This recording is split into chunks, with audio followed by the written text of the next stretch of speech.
Beatz Media presents the Scoop and Score Football Show.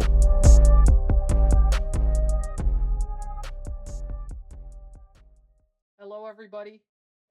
We're back. 2-week In a minute. hibernation.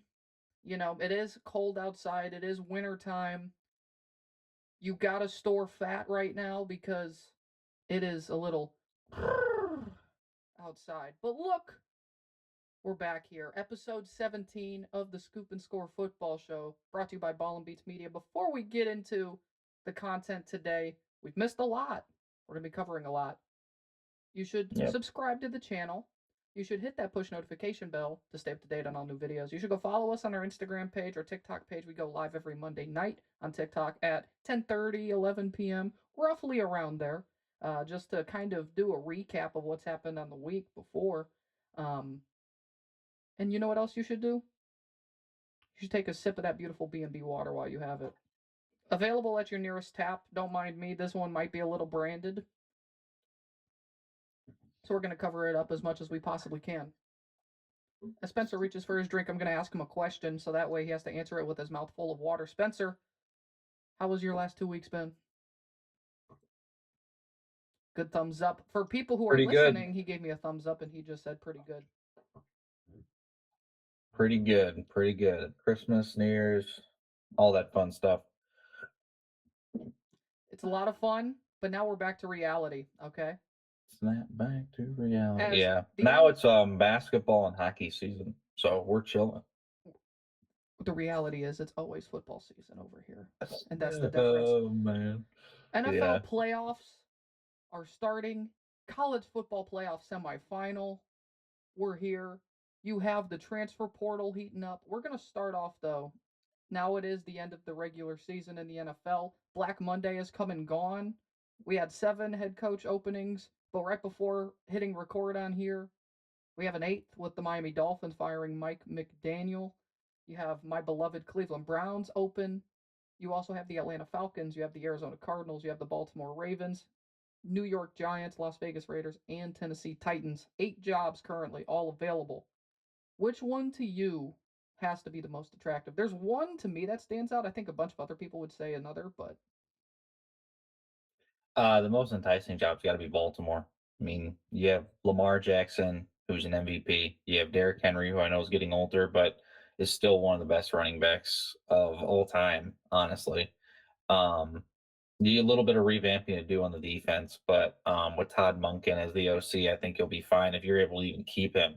But it's got to be Baltimore just because of the quarterback.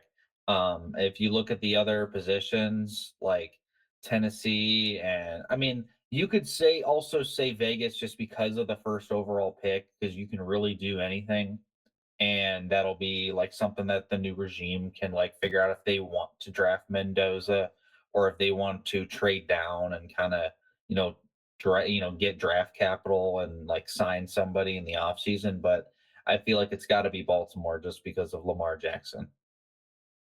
that's fair. For me, I think the most attractive, granted, the quarterback situation is a little dicey right now, maybe, but the roster and everything they've built there, I think, is the most enticing roster, which would be the Atlanta Falcons because of their youth and what they could do. Something they haven't done yet, which we've been arguing the last 4 or 5 seasons. When's it going to hit finally? I think Atlanta feels, to me, maybe the most enticing because of the fact that Lamar getting older, Derrick Henry getting older. Granted, that franchise has always been run extraordinarily well. So Baltimore, of course, I think we'll get a big name, possibly. Um, I do have predictions set, and I kind of want to get your sense as well, your feel for it. So I'm going to start off with Atlanta. This is just up to date right now. My predictions, these could easily change by tomorrow, but at the time of recording, this is what I'm predicting. Atlanta, I think they have to go get an offensive head coach. I believe that having the defensive minded coach there, it just doesn't work. And with this roster that you have, this offense you have, you need to finally have it hit its stride. The name I'm going with, because of my other predictions, I think they go get Clint Kubiak from Seattle. I think that one makes a lot of sense. I could also see them getting Kevin Stefanski, who Cleveland just fired. I could see them getting, outside of them, Atlanta does give me a vibe that they just want a big name guy. They could go get Jesse Minter, who's maybe the hottest name in the coaching scene right now. They could also get another defensive coordinator in Steve Spagnuolo from Kansas City. But I'm feeling an offensive minded coach, and I think Clint Kubiak could be that guy. Yeah, I could see it. He had a good offense with Seattle this year, led them to the 14-3 record with the number one seed in the NFC. Their run game was really good with Charbonnet and K9. Darnold had his moments, but overall, I mean, they had a really good offense. So I could see that. They just need a guy who I agree with. They need to utilize their weapons because while Bijan has been utilized, I just don't think that Drake London and Kyle Pitts have been utilized the way that they want. Right. And while their offensive line, I think, is decent, it could use improving, especially on the left side of that line. Penix needs to have a step forward next year, and I think with Clint Kubiak that could happen, since he's a really good offensively minded coach. Yeah, Atlanta, their offensive line has been kind of weak. They do have one of the better guards in the game, though, in Chris Lindstrom. Kyle Pitts is a free agent this year. I expect him to probably stay in Atlanta. I think with the season that he had this year, it was his best season of his NFL career so far. All those fantasy owner lovers of Kyle Pitts, I think it finally paid off a little bit this year for you. And you have one of the best young running backs in the game in Bijan Robinson. This Yep. roster is so enticing. I didn't even mention Drake London, who is still exceptional. Even the defense has pieces like Jesse Bates, James Pierce Jr., like Had one of the they and better rookie Malachi seasons. Starks. They have, I mean, they have pieces. They just need to get it right. And they're in a really bad division. So if you get it right, you're gonna win it. The NFC South is terrible. Yikes. Yikes. That's all I got to say about the NFC South. Um, Yeah, moving on here, I'm going to Arizona out west. To me, Arizona, I think, might could be the worst potentially spot. the worst one. Yeah. If it's not 8, it's 7. Um, there's a part of me that feels like this they could go the New Orleans Saints route where they go get a young offensive minded guy, which granted they had in the past when they first got Kyler Murray when they went and got Cliff Come on, Kingsbury. I think they have to go and get a young guy who Chris Shula, it could be Chris Shula, but but he's the defensive coordinator. he But is I the mean, defensive coordinator. I do have him as one of the potential guys in my top 3 after. I have Chris Shula, I have Matt Nagy to watch out for, oh my god, no, but don't. We've seen Matt Nagy before, man. I don't he is understand why being we're so interviewed by the bad. Cardinals. So, he is a name to watch out there. Another name that I've pulled for Arizona to watch is a name you probably know the name. Former Illinois quarterback. He's the pass game coordinator right now for the Rams. This guy's probably got a couple years away from him, but I think he could be a sneaky one to watch out for in this coaching cycle. Nathan Shieldhouse. Nathan Shieldhouse. He was a former Illinois quarterback in the early 2010s. I don't know if you remember the name, Yeah, it sounds familiar. but he's a pass game He's the coordinator guy and he's that I rising thought big about time for in the the coaching Lions. ranks. Yes. He's the guy that I thought of for the Lions offensive coordinator job.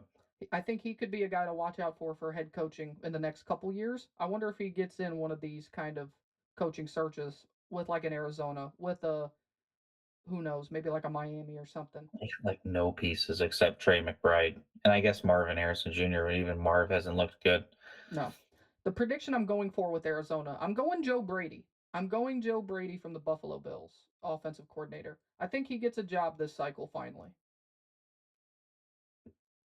I think Bills fans don't really. I mean, Bills fans are up and down on him because the offense is just so hit or miss. So, but I guess anything is better than nothing. So, The problem with Buffalo's offense, I think it's that they just don't have a true number one, and their number one is either Dawson Knox or Dalton Kincaid. I mean, it's 2 tight ends. So, and when your number 1 receiver is Khalil Shakir, you got problems. Um, and it's no shade on Khalil Shakir. I mean, he's a good depth wide receiver. He is a very solid wide receiver 2, wide receiver 3. They need a wide receiver 1, and the guys they expected to has been healthy scratches for 5 or 6 games this season. So, yeah, Keon Coleman. they need to fix that offense big time right now. And honestly, I don't know if Sean McDermott's all that safe. I don't think his job is fully secure. I think if we watch this postseason and if he gets one and done in Jacksonville, that's another name that we could watch. He could be the next Mike Zimmer where he gets fired after playing in the playoffs. Yeah, I mean, he's been with the Bills. They've lost in the postseason every single year. He's kind of been on that edge of the hot seat for a while now. But he has Josh Allen, so Josh Allen kind of bails him out in a good amount of things. But I could see that happening if they do go one and done. But Sean McDermott would get a job like that, I think, as fast as John Harbaugh will. John Harbaugh will get a job within weeks. Yeah, he definitely will. Where will he go though? That's the real question. I think if I had to guess, if I had to put like just a hunch or anything like that, I would say the New York Giants. I think the New York Giants might be one of the, I think the Giants job is a really high job because you have your quarterback in Dart. You have a really good defensive line that's young. You have a running back in Scatabo. You have a wide receiver one in Malik Neighbors. You just need to build your O line. Get some O line in the offseason. Get some pieces in that secondary, whether it's a corner or a safety, even a linebacker. Just get pieces in that secondary. And I think the Giants could be a playoff team, to be quite honest, if they get John Harbaugh. John Harbaugh knows how to win. And while he chokes a lot, he wins. And I think he can bring a good system to New York. And that defense is going to be good next year. They were solid this year and they, only had a defensive line and that was it. But Dart emerged as a really good young quarterback. Scatabo had a really solid year before he got hurt. I think he'll be in the league probably only 4 years, so use him wisely. And you still have Malik Neighbors, and you have, I think they have like the fifth pick or sixth pick or something like that. So you have a top They got pick the that you fifth can, pick, yeah, because yeah, well, they have the go fifth. get Cleveland has the go get the sixth. offensive tackle from Utah. No, Um, no, or don't do it. go get another wide receiver. Go get Carnell Tate. Go No, get Jordan don't do Mason. that. Don't do that. Don't do either of those things because they have the pick before us. Um, Go get one of those three guys, and I think, or even go get Caleb Downs. Anything like that. right. Arvel Reese. Just See, Giants could do a lot, they but could. it's an exciting time for them. I think that they could be good next year. I think I was a year early on my Giants prediction being a little Yeah, bit better. I do expect next year to maybe get closer to what I had predicted this preseason. Um, the thing is with the Giants head coaching job, I think it's kind of hard because I think they want to go offensive minded. Granted, they could, John Harbaugh would make a lot of sense. I mean, he's a winner. He's a proven winner. He's got a Super there's Bowl not a ring lot under of his belt. offensive minded like hot names though. There kind of is Like though. There's some of them. There's some of them. There's there's one Clint Kubiak, and then I mean, what, Mike McDaniel, Mike and McDaniel then now. Um, but I don't want Mike McDaniel. I've a seen what he lot did in of the Miami. thing is, I think a lot of the offensive guys you see are guys who have already had the head coaching experience somewhere, whether it was good or whether it was bad. I'm gonna throw out this name for the Giants job. He is in their division. Well, he was in their division. He just got let go. I'm throwing out Cliff Kingsbury as a name to No, watch. no. Cliff Kingsbury's a dud. He's a bad head coach. I don't disagree with that. I'm just throwing out that name because I think him and Jackson Dart could pair pretty well together. Maybe as an OC, maybe he becomes the offensive coordinator Yeah, for after. Who one knows? year, and then he'll fall off. Cliff Kingsbury has one good year of offense, and then the next year teams figure him out, and it's not the same. Yeah, that's true. I mean, look at Arizona. Arizona went to the playoffs one year with Kingsbury, and then after that, I mean, they were just dead in the water. But I think Cliff Kingsbury is a solid offensive coordinator. But I don't know if he's ready. I don't know if he's a head coach anymore. That's fair. I just he seems like his past his expiration date. But he's got a hell of a house. He's got a hell of a house. That house in Arizona might Good for be him. one of the most beautiful homes I have ever Yep. seen in my entire life. That Yeah, is he's made literally it. a Grand Theft Auto house, Yeah, if I've ever seen it. The fireplace, 100%. like directly in the middle of your house. Yeah, he was just chilling on his couch with like, the massive TV and the 20 rooms his mansion probably has. I think you're lowballing 20 rooms. It's probably Yeah. more like 40. Double it. Yeah. Double it and give it to the next person. He's not Um, married or anything. He doesn't have kids. So what does he need all that space he's for? living the bachelor lifestyle, probably. Let's be honest. Um, I'm gonna throw out Kevin Stefanski for the Giants job though as well. I think Stefanski is gonna be Yeah. one of the more highly coveted guys in this entire coaching cycle. I expect him to be interested in the Tennessee Titans job, Falcons job, Giants. Those three in particular. He'll get, yeah, he'll get He'll a get head one of coaching those three. job. Where? It's kind If of he hard for me doesn't to come to the pinpoint. OC for Detroit for a year, I'll take you. Nah, don't do it. Don't do it, Kevin. Don't do it, please. I don't want to hear that. Actually, we're gonna poach Jim Schwartz from you guys. I think that's a good idea. And I cannot believe I'm saying that. And that would be the weirdest thing of all time to have Schwartz back in Detroit, but we're gonna do it. No, no, you're not. Don't touch that man. In We're fact, gonna poach nobody Miles touched that Garrett from man. you too. You guys are wasting him. We're not wasting him. He had the sack record. To be fair, I'll throw this Yeah, out there. no, yeah, He tied Jared Allen with the real record. I don't know how Jared Allen did not have 23 sacks. I don't know if you've seen that, where one sack they called a team sack on him, which was clearly his own sack because the dude fumbled the ball and they said it was a team sack instead of Jared Allen's sack. So really, he tied Jared Allen with 23 sacks for the sack record. well, in the NFL Um, record books, he's the lone person. correct, That's all that matters. correct. For the Giants, I'm gonna predict what I said with Cliff Kingsbury. For some reason, I think he's gonna get a head coaching job for no reason. John Um, Morton. who'd you say? John Morton. John Morton. Johnny That's Morton. fair. I'm gonna move to Baltimore. Baltimore, I think they go out and try and get a proven head coach. I think it's gonna, like you said, it's if it's not number one, it's number two is maybe the most coveted job this offseason. Lamar Jackson, Derrick Henry, on paper, what that defense is supposed to This is be. where I think Stefanski goes. He's And not I know going. it's gonna He's not going this to Baltimore. I know that would like break Browns fans' heart. It makes too much sense. He's not going to Baltimore. I don't think that one makes a lot of sense, actually. Offensive, I mean, you got Lamar, you got Derrick Henry, Zay But Flowers. we've seen What's Stefanski with left a of Mark Lamar-like Andrews, quarterback, Isaiah though. Likely, he's going to have an offense that he can actually score with and he can actually put up points.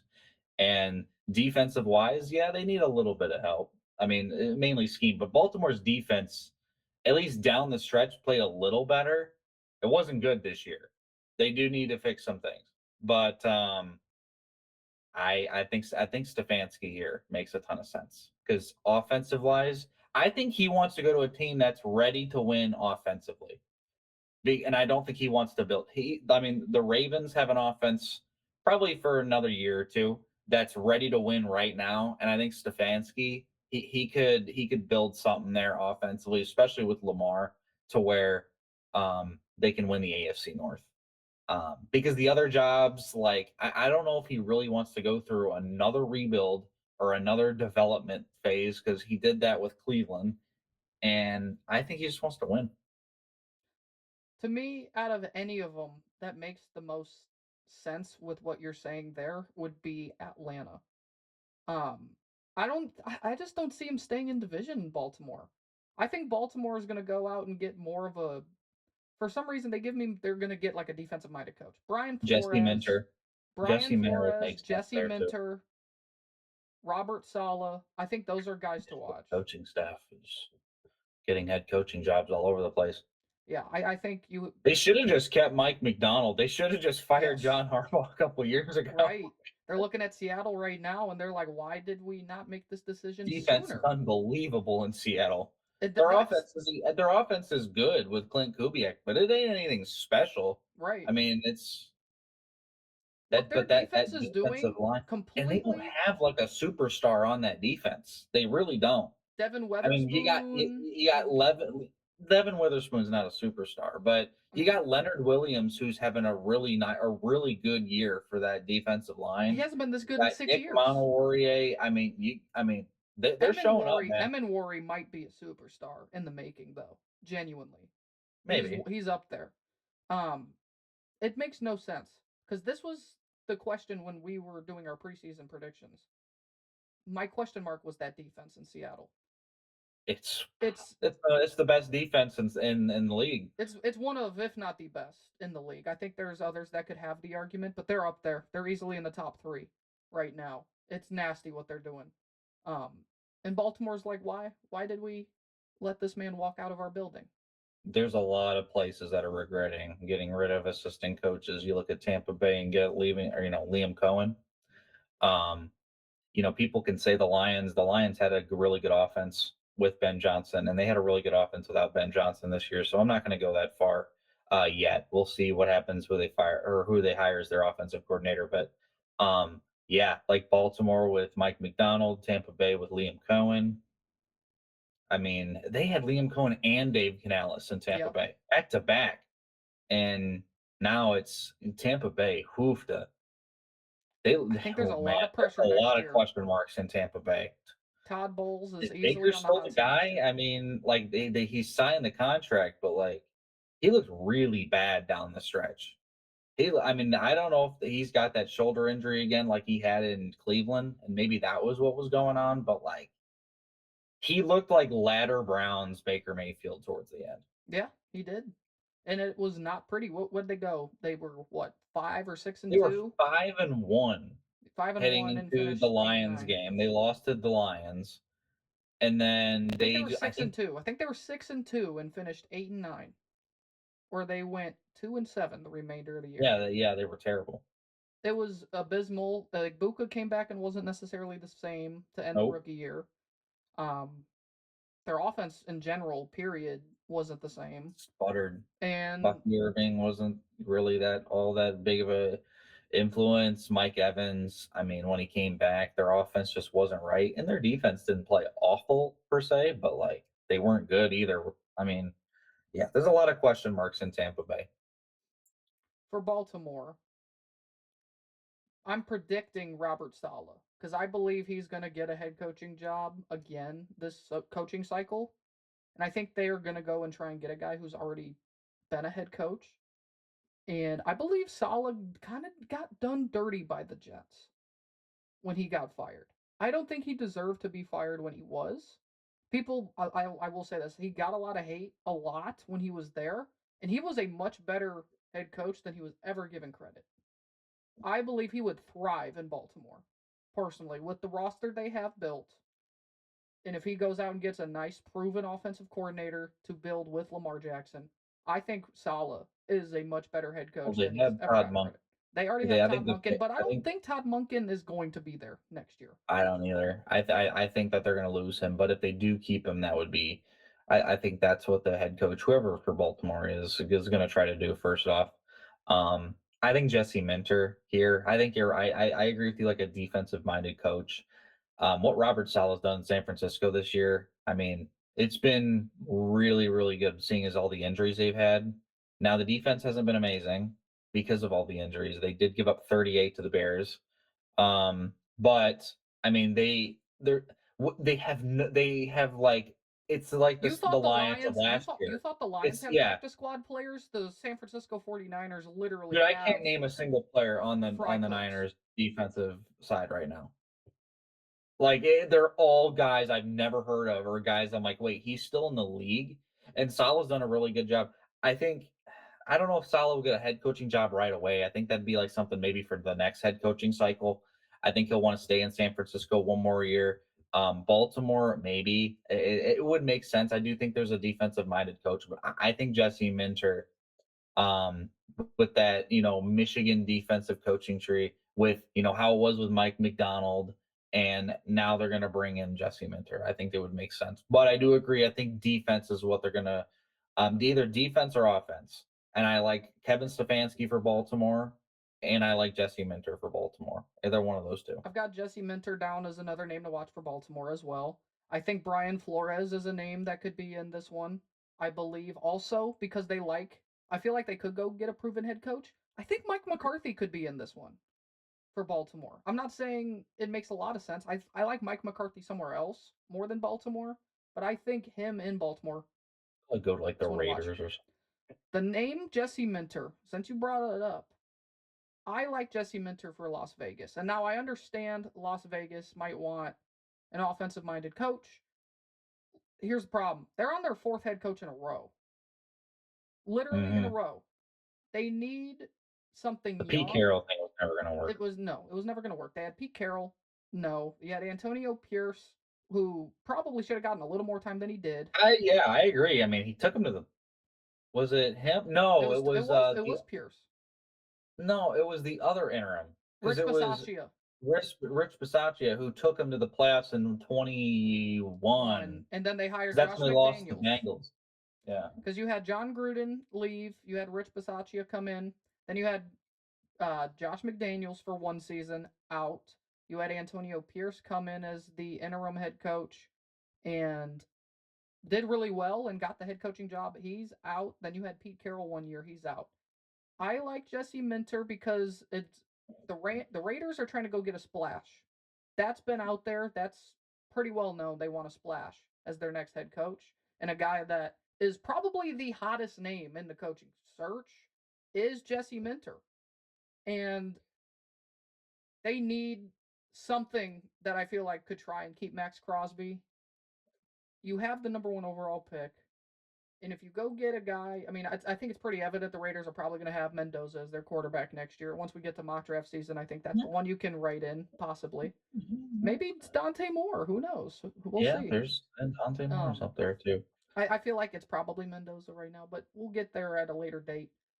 Fernando. I think Jesse Minter makes a lot of sense.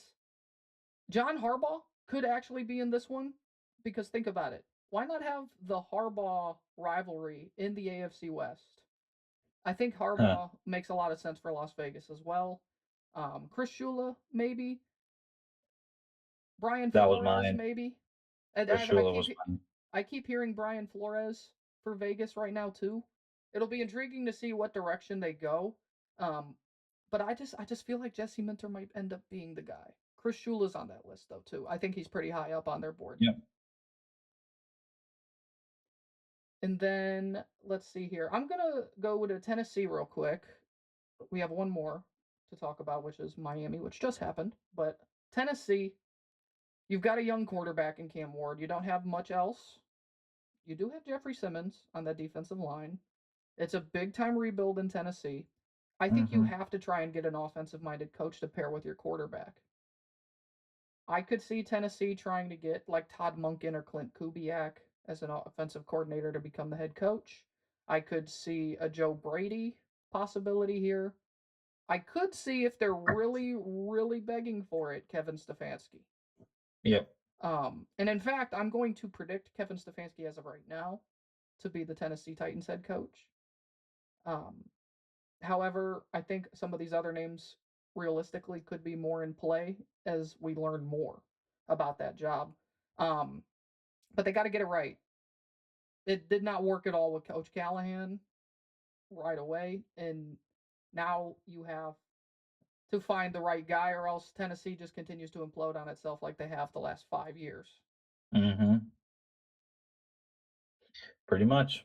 Yeah, I agree. Offensive-minded coach makes sense. Too much sense there. The last one is Miami. We just learned before coming on here, Mike McDaniel fired. Actually, we didn't even talk about Cleveland. We didn't talk about the Browns. We did not talk. We'll save the best for last, obviously. I know who my pick is. Let's go to Miami real quick. I think Miami, they want a proven head coach. They want Harbaugh. Let me just keep that straight. They fired Mike McDaniel to try and go get John Harbaugh. Yeah. 100%. He's easily the top candidate for that job. I'm not predicting that.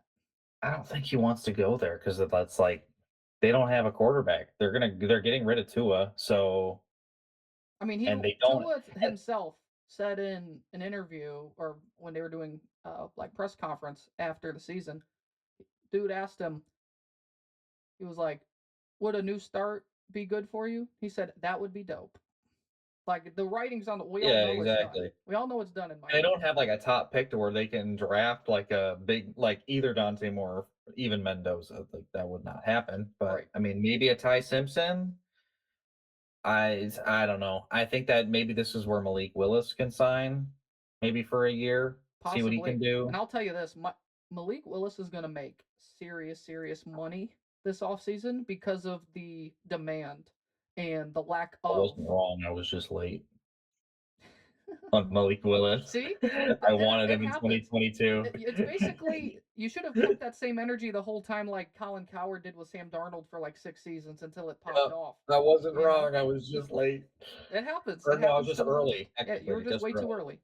Yep. For me with Miami, I do think this is a Jesse Minter one to watch because Brian of the Flores relationship with the back to owner Miami. slash CEO.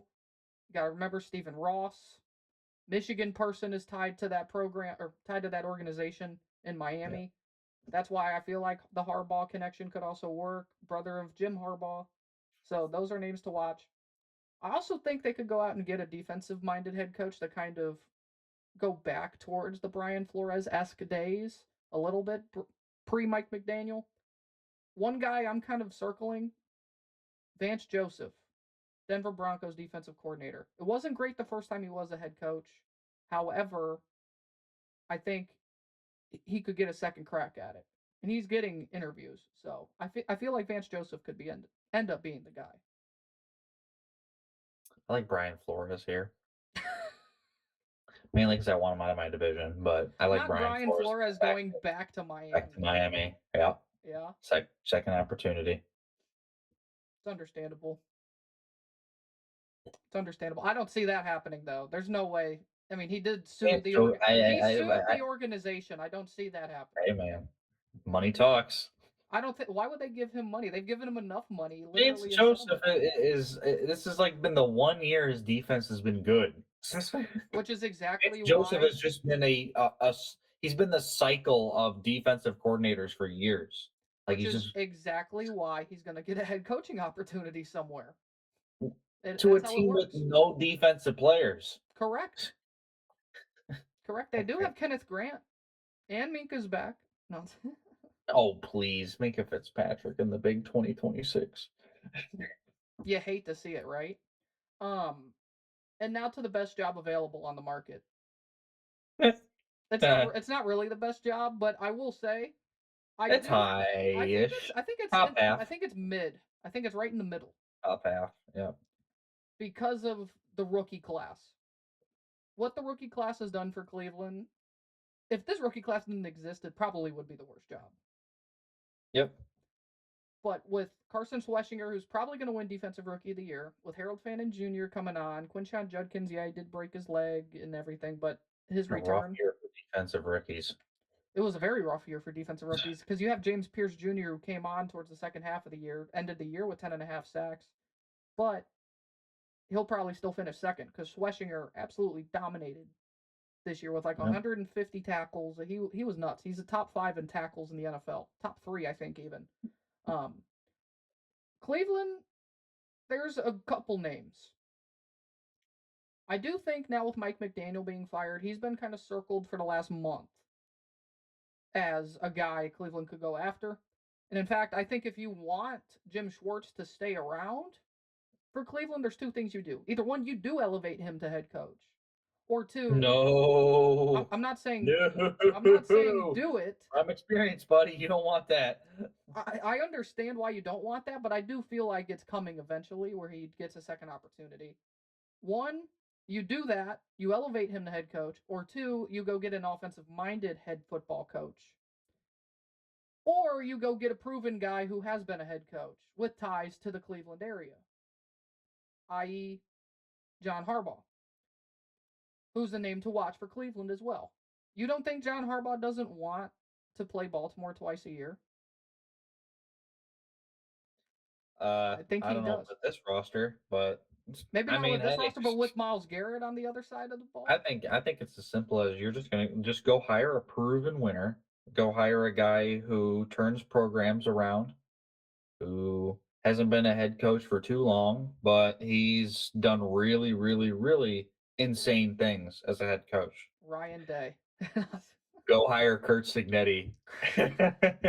Go give Kurt Signetti the bag and go turn around the Browns because I'm telling you, he would.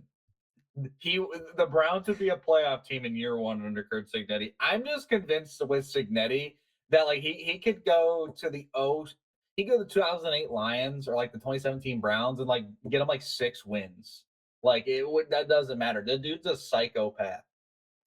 You know, Also, I'm tired of Indiana, but yeah, no, I wouldn't hate it. In all seriousness, that's not going to happen. Like it won't happen. But like if it did, that would be a home run hire for the Browns. I think that'd be a great hire. But like in all seriousness, yeah, like a Mike McDaniel, an offensive minded coach. I do think maybe John Harbaugh. I mean, John Harbaugh can go to any of these jobs. He can really pick and choose whoever he wants. Yes. Um, I do I think know Cleveland's probably a little higher on Tommy that Rees list. was interviewing for the head coaching job. I don't think you guys will hire Tommy Rees though. I don't think so. Um, And to be honest, I kind of don't understand the Tommy Rees hype fully yet. I've never really yeah, the understood it. offense isn't all that great. It doesn't help with what we have, No. But he's been interviewed for other head coaching gigs even before he was our offensive coordinator. So it's not like the hype for Tommy Rees isn't there. It's been there pretty substantially. Um, he will be an eventual head coach somewhere for sure. He's just, what's he, like 35, 36? He's got He's a young. lot of time. Yeah. He's a young guy. Another name I look at for Cleveland, and it's you got to think about Cleveland and who they are. They are very analytically driven, one of the most analytically driven organizations in the NFL. And Andrew Berry is getting another crack at general manager, and I'm okay with it. I think they did the right thing. I think his draft class allowed him to get another year as Yeah. general manager. I think it's deserved.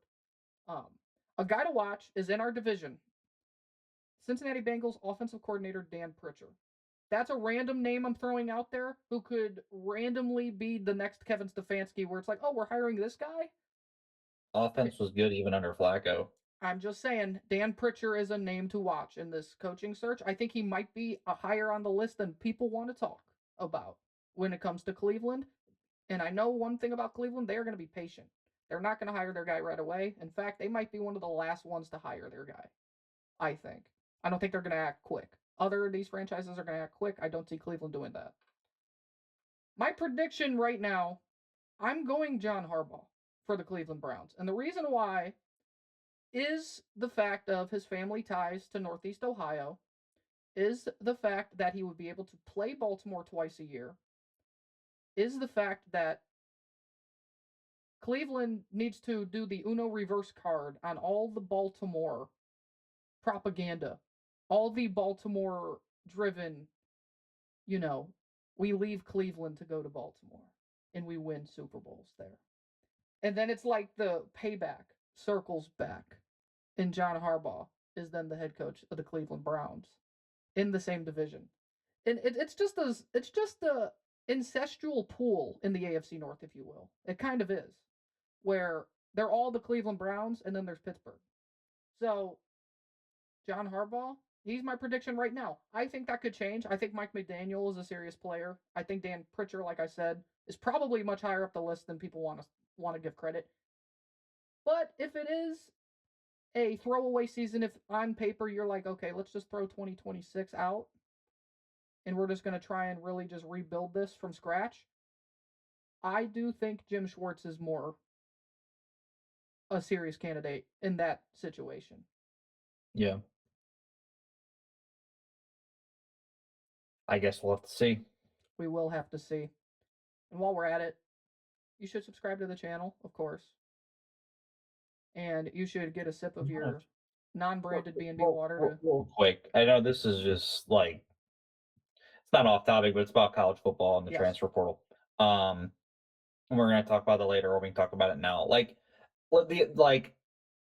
Mercer, like Mike Jacobs, the new head coach at Toledo. The amount of talent this dude had at Mercer is absolutely insane. Like all these players that we wanted to go to Toledo, he's got a cornerback going to Alabama, or Yep. at least who's got a visit to Alabama. He's got his center in Gavin Weeks, who was a true freshman who's now going to Tulane. He's going from Mercer to Tulane, Yep. FCS to FBS, And Braden a pretty Atkinson. high FBS, power, or not a Power 4 school, but a Group of 5 school.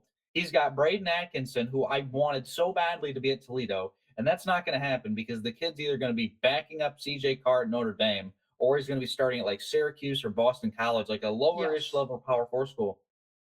They're not, I mean, Toledo's getting a good, like, players from Mercer.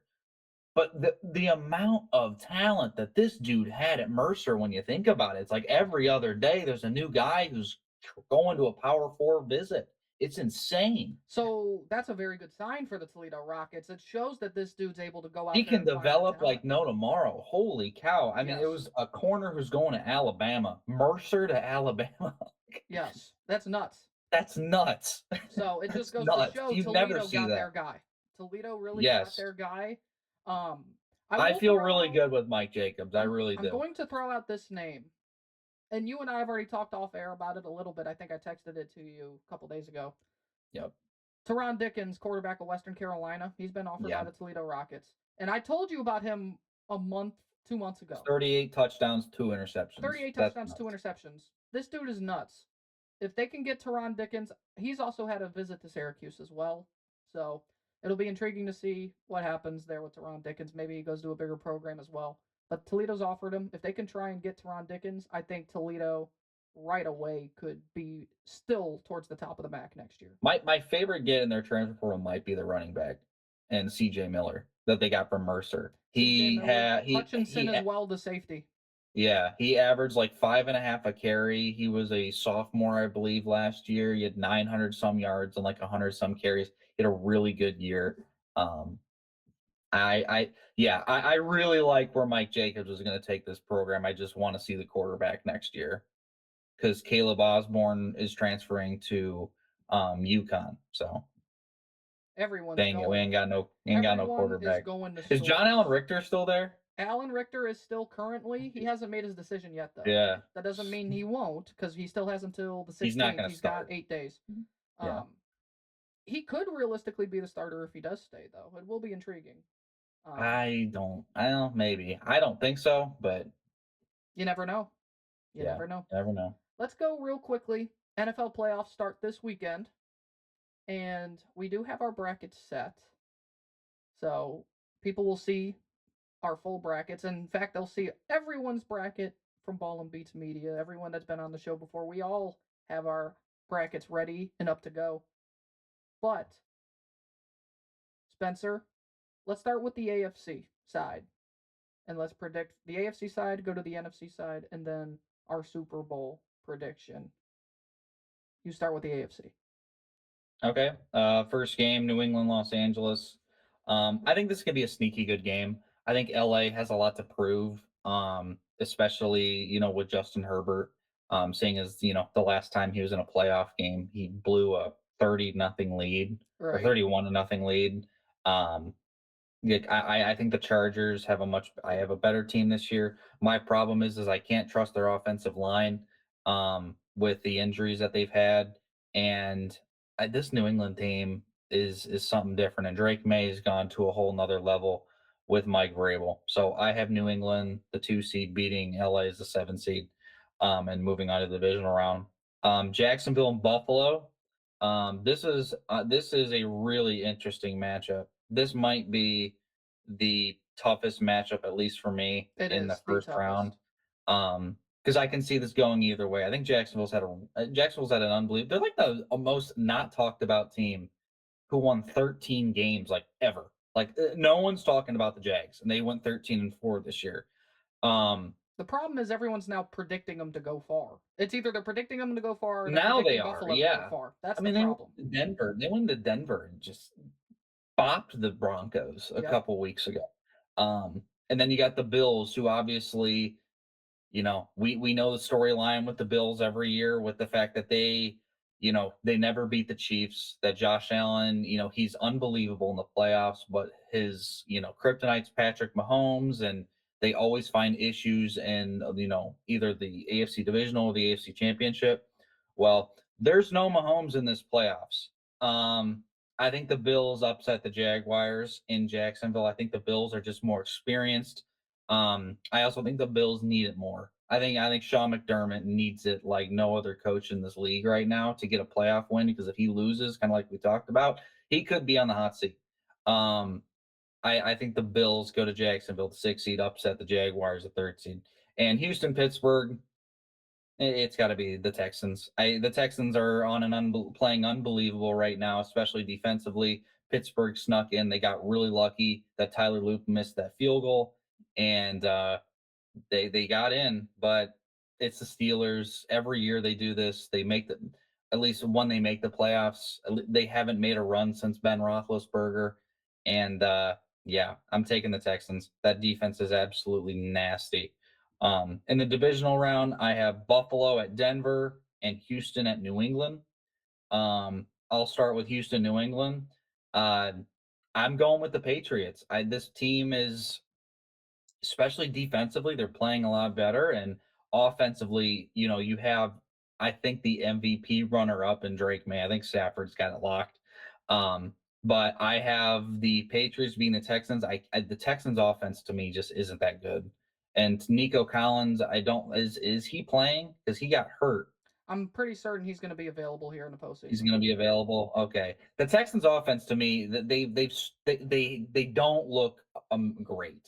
Like Their CJ running Stroud game has is been their solid, question. but they're relying way too much on their defense. And if their defense isn't, elite, they're not going to win the game.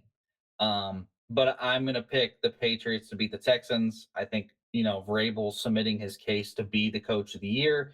And I think the Texans are, like I said, their offense. I don't trust their offense, and I trust their defense a ton. Like that's not the question. It's CJ Stroud hasn't looked right. The run game isn't great, and Nico Collins is banged up. So they don't have a whole lot of options offensively. Denver and Buffalo. Buffalo at Denver, I should say. The Broncos have had a year that I don't think. I mean, people thought they were going to win the division. I don't, or some people did. I don't think people thought they were going to get the 1 seed.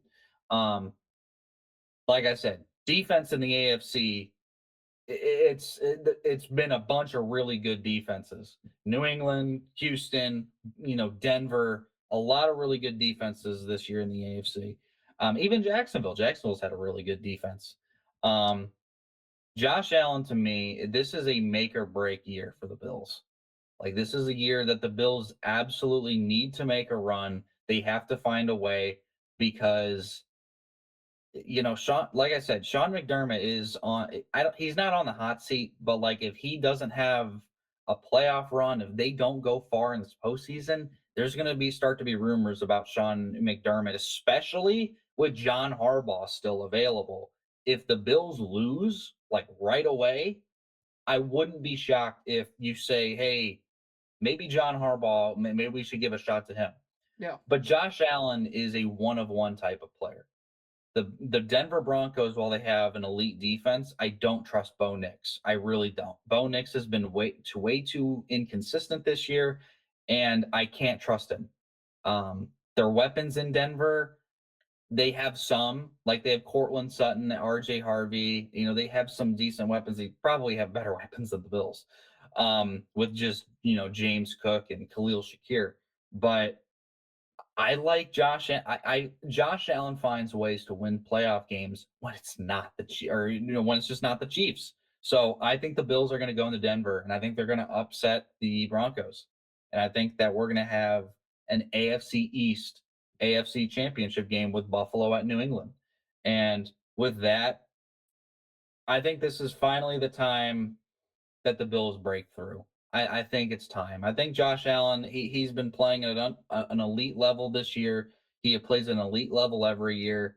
And while I do think New England's really good, New England does not have Josh Allen. New England has Drake May, who's been, had an unbelievable year. But Josh Allen's proven year in and year out that he can show up in the postseason. Drake May, this is his first playoffs, and this is a new system with Mike Vrabel. This is a brand new Patriots team. Yeah. I wouldn't be shocked if they make the Super Bowl, but I just think it's Buffalo's time, man. I think it's time the Bills finally break through and make it to Super Bowl 60 in San Francisco. So I have the 6 seed Buffalo Bills winning the AFC. Man, Buffalo for me is one of the hardest ones to predict this entire postseason because I feel very strongly they could lose in the first round. Yep, they could either lose or go all the way. that's That's the the problem. And Bills. in fact, I'm going to put it out here in the entire bracket, all of these matchups in the first round, there is not a single outcome that I would not be surprised about. I think it is very possible whatever I predict could go the exact opposite. I don't think Except there's Carolina anything over that LA. That would be Carolina. shocking. It would be That'd be shocking. shocking. It would be shocking. They've However, done it though. They they've already did already it this done it. year. That's the problem. That's why it's not as shocking. They've already beaten them. Um, on the AFC side here, New England, LA, the Chargers.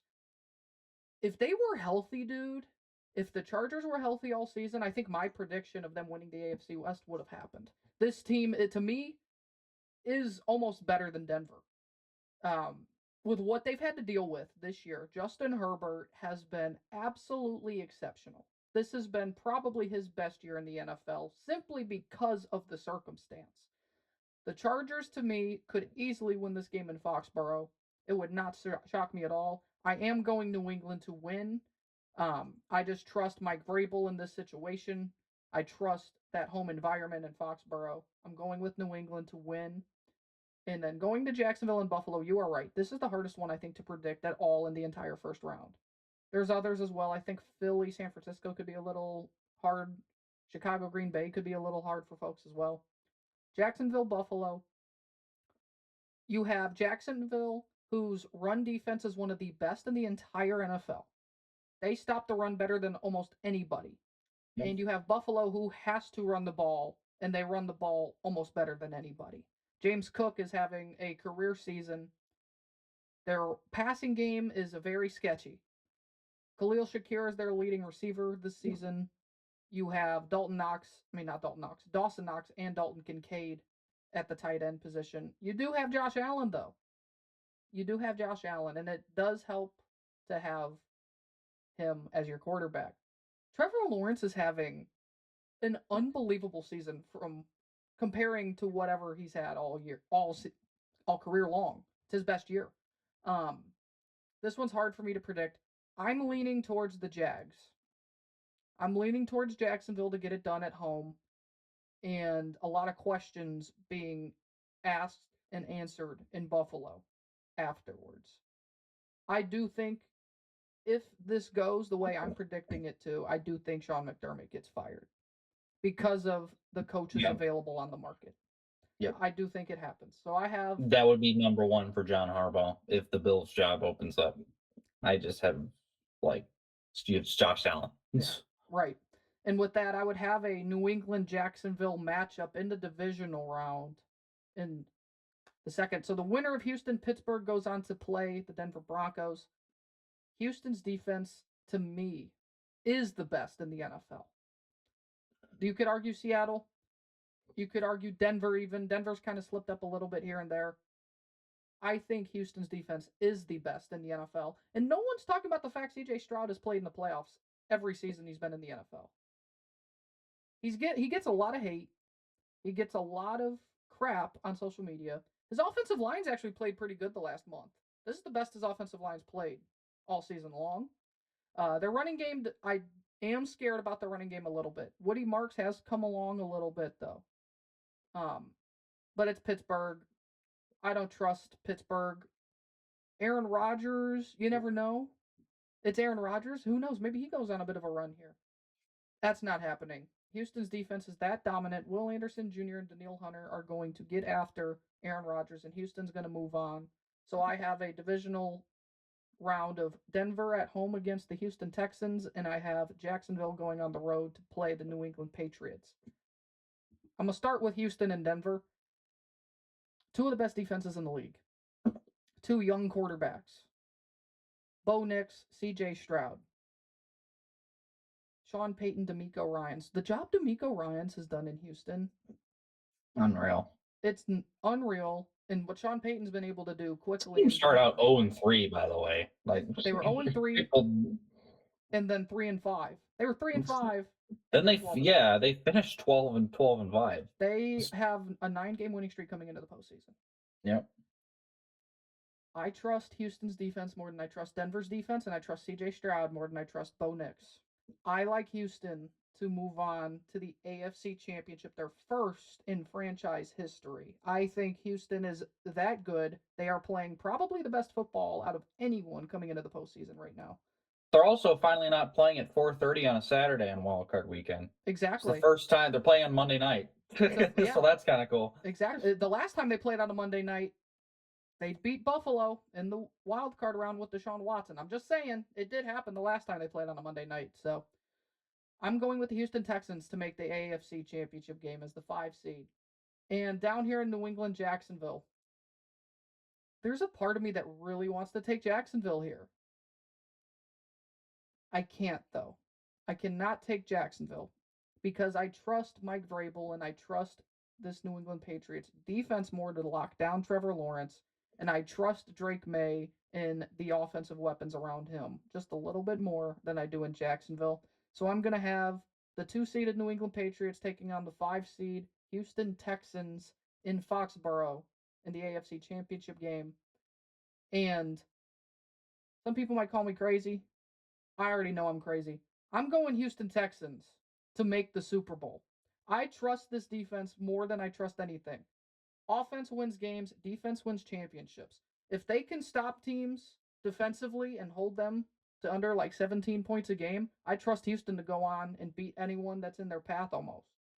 I'm going Houston all the way to the Super Bowl. Wow. Couldn't get on Ohio State quarterbacks after that if that happens. Exactly. That's why Julian Sayin is now the number 1 pick next year. Yeah, he better learn to read defenses better. Specifically zone defenses, yeah. Yep. All right, let's get to the NFC in my side of the bracket. First game, the 7 seed. Well, not the. Actually, yeah, the first game. No, not the first game. There's 2 NFC games on that Saturday. But the 7 seed Packers at the 2 seed Bears. Jordan Love will be playing in this game. The Packers are getting a little bit more healthy, at least offensively. Josh Jacobs is going to be back. They had a really tough matchup with them a couple weeks ago, and the Bears ended up winning with Malik Willis. But at the end of the day, man, I got to go with Green Bay. I got to go with the Packers to upset the Bears. I can't live in a world where Ben Johnson is going to the Super Bowl in year 1 with the Bears. So might have a little bit to do with this, but at the same time, Jordan Love has been, he shows up in the playoffs. I'll give him that. Like Yes. the Packers have been the 7 seed like for the past like 3 years, it seems like, Mm-hmm. and they didn't win last year, but they beat the Cowboys. I remember they beat Dallas a few years ago as the 7 seed, and I'm going to pick the Packers here. I think this is going to be a close game. The Packers probably would have beaten them with Jordan Love in Chicago a couple weeks ago, and to be honest, the Packers should have won that game. It came down to a miracle onside kick that the Bears recovered. And the Bears, to me, remind me a ton of the 2022 Minnesota Vikings. Absolutely. The team that won all those 1-score games just to go to the playoffs and lose in the first round to the New York Giants. Yeah, no, I think Green Bay's more experienced.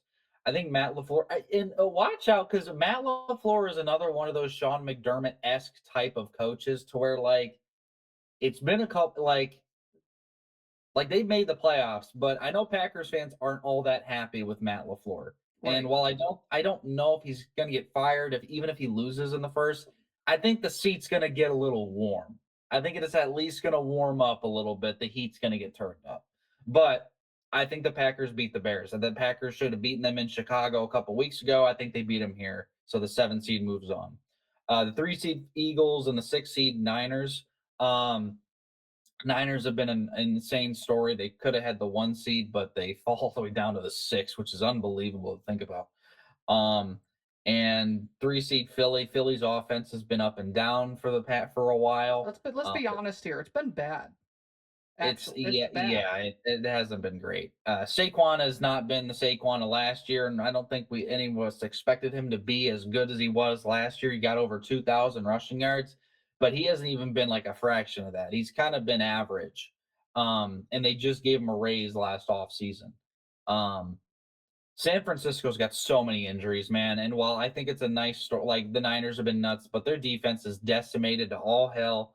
And I think that with the Niners literally only having Brock Purdy, Christian McCaffrey, George Kittle, and Jawan Jennings who are healthy. I think that's not enough to beat Philly, especially in Philadelphia. If this game was in San Francisco, I might think differently. but I think that the Eagles will win this game and move on. And then the last game, the 5 seed Rams and the 4 seed How about the Carolina Panthers, man? I know my roommate's happy about it. He's not happy about the matchup, but he's happy they made the playoffs. Good for them and Dave Canales. First off, congrats on you're gonna get killed. Rams are gonna come in here, and I think the Rams are gonna win by double digits. They're favored by 10, and I think that's pretty fair. Carolina, they're not ready. And while I think Bryce Young's had a solid year, he is the most up and down quarterback in the league, man. He will either look really good or he'll look awful. He's had really good games this year and really bad games. Now their offense with Rico Dowdle, Tedero McMillan got 1,000 receiving yards as our rookie, so good for him. We were wrong on Um, that, man. He was pretty yeah, good we were. rookie He year. was, he was really good this year. And their defense is solid. It's solid. I mean, they got some guys with J.C. Horn on that defensive side of the ball. He had a really good year. LA's got way too many playmakers though, especially on offense, and that defense is Devontae Adams really getting really healthy as really well, coming back. yeah. Rams are too overpowered for the Panthers. It's not going to be close. Sorry, buddy, but it's not Carolina's time yet. But they did make the playoffs and they won the NFC South. So for the first time since Cam Newton, and the first time, the last time that they won the division, I will throw this out there. They went to the Super Bowl. They did do that. Cam Newton's going to be pounding the drum at that game Saturday afternoon. That's cool. Yeah, they're going to need it because LA is going to just raid their town. Pound them. Yeah, LA is just going to raid their everywhere in Bank of America Stadium. All right, my first matchup of the divisional round, the 7 seed Green Bay Packers at the 1 seed Seattle Seahawks. I know Packers fans are very fond of Seattle in the playoffs. Yes, they are. Green Bay's, I think, losing Micah Parsons is going to show up at some point, and it might show up in the game against the Bears. But Seattle's too good, man. See, especially that defense. Seattle's defense is way too good, and while I don't think Seattle's offense is amazing, I think they're good. Sam Darnold, I can't trust a whole lot, but he's at home. 7 seed Packers. They don't have Micah Parsons. Rashawn Gary's essentially been a nothing for a while. They do, like I said, Jordan Love and Josh Jacobs being back, I think makes a massive difference. But Seattle's got too many playmakers on offense. I think K9's had a good year. Zach Charbonnet, obviously Jackson Smith and Jigba having his breakout year this year with the Seahawks. Good to see him have a really good year. It's Seattle. It's at home. It's the return of the 12s. 12s are back. And the next game, the LA Rams at the Philadelphia Eagles, the 5 seed at the 3 seed. The Rams played in Philadelphia earlier this year. They should have won the game and they lost. But I just think the Rams are playing better right now. I think the Rams offense is playing at an elite level, and I think that their defense is playing at an elite level. And Philadelphia just screams to me like a Eagles team of that couple years ago where they lost in the wild card round, where they kind of just looked like dead. Yeah. I do think they'll beat the Niners because the Niners are just decimated. Like I've never seen a team decimated with injuries. But I think the Rams go into Philadelphia, and I think that they upset the Eagles. So both of my championships are divisional matchups, the AFC East and the AFC. And for the NFC, the best division probably this year, the NFC West in Seattle and Los Angeles. The Rams at the Seahawks. They had obviously that unbelievable Thursday night game a couple weeks ago. One of the best Thursday night games you'll ever watch. Definitely was, yeah. I think it's going to be something along the lines of that again. But this time, I think that the Rams win this one. I think the Rams go into Seattle. I think the Rams upset the Seahawks. I think they get their revenge. And Matthew Stafford and the Los Angeles Rams get back to the Super Bowl after being on a 5-year hiatus. And my Super Bowl 60 matchup is the Buffalo Bills and the Los Angeles Rams, the 6 seed and the 5 seed. Neither won their division, but both will make the Super Bowl. I guarantee it. And the winner of Super Bowl 26. 26. Or Super 2026. Sorry. I saw Super Bowl 2026, Super Bowl 60. The winner of Super Bowl 60 in San Francisco, cementing himself as a Hall of Famer and probably going to go into the Hall of Fame as a Los Angeles Ram and break my heart. Matthew Stafford will win his second Super Bowl, and the Los Angeles Rams will hoist the Lombardi in San Francisco. and they will defeat the Buffalo Bills in the Super Bowl, leaving the Ironically, Bills once again in heartbreak at one point. Ironically, Spencer, the Bills did lose Super Bowl 26. So it's almost like you're onto something there with your script. They did lose to Did Washington. they lose to what? Did they They lost lose to to a team from Washington. LA? Washington. Oh, They lost okay. to Washington. So, but similar track record there. It makes a lot of sense. My NFC prediction, I'm gonna start up here. Chicago, Green Bay, number 2 versus number 7. You kind of hit it on the head there. Um, Chicago is very last second, late game heroics. Can't say Yep. heroics. The They have only to game win. they lost, I think, was the game against the Lions in Yes. Week 18, where the Lions kicked the last second field goal to win. Yes, that you also had the 49ers game as well, where Brock Yep. Purdy absolutely balled out, 42-38 final there. That's the game to me where I will circle back and talk a little bit about San Francisco later. Um, this one's hard for me to predict because Green Bay, you're right, head to head the last time should have won that football game. Yep. I just trust the availability of Chicago, where Green Bay is missing a lot of their best players on their roster. Fair. And I got to tell you, Luther Burden is going to be their future wide receiver 1. In fact, he should already be. I think DJ Moore might not even be on the roster next year. And I think they're going to No. lean very Luther Burden and Rome Odunze forward. I like Chicago in this matchup. I'm not fully confident in it, but I'm going with the Bears to win and move on to the divisional. And then we move to the 3 versus 6 Lincoln Financial Field in Philadelphia. The Eagles taking on San Francisco and Brock Purdy and Kyle Shanahan. I don't trust this Philly offense. I don't care where they're playing, man. I really don't. And I don't care who they're playing. I understand San Francisco is decimated. What they've done this year with everything, I feel like they can beat anybody regardless. San Francisco, I think, is very legit, and I think that people are writing them off because of their injuries. What I watched in that Chicago game with what Brock Purdy did, I've never seen him that good, and I feel like I have slept on Brock Purdy. I've been out there to say he is not a top 10 quarterback in the NFL. He's arguably top 15 or maybe even less than. Based off what I seen in that Chicago game, I've kind of changed my mind on Brock Purdy. I think he's a reason you can win football games now. He is that kind of quarterback. I'm going San Francisco to upset Philadelphia at home, and they're going to move on to play Seattle in the second round in the divisional. And then you have the Rams going to Charlotte, Bank of America Stadium, keep on pounding, Cam Newton back to pound the drum. That's what you're going to need because the Rams are coming in there to pummel you. My preseason Super Bowl winners are going to move on to the divisional to take on the Chicago Bears. And I'm going to start there. Chicago, LA, divisional round in Soldier Field. I think the Rams are too much for the Bears, to be quite frank. I do think that their late game heroics, bothering me. That's bothering me. We're going to get to our dictionary and we're going to learn how to say heroics by the end of this. I like the Rams a lot in this one. They're going to the NFC title game. Too much talent. More than likely the MVP throwing the rock on that team this year. Puka Nakua, nasty work. Their defense, nasty. They're going to keep pushing through. And I have an NFC West battle to play an NFC West team in the NFC title with Seattle and San Francisco. There's a part of me that feels Seattle's a little fraudulent.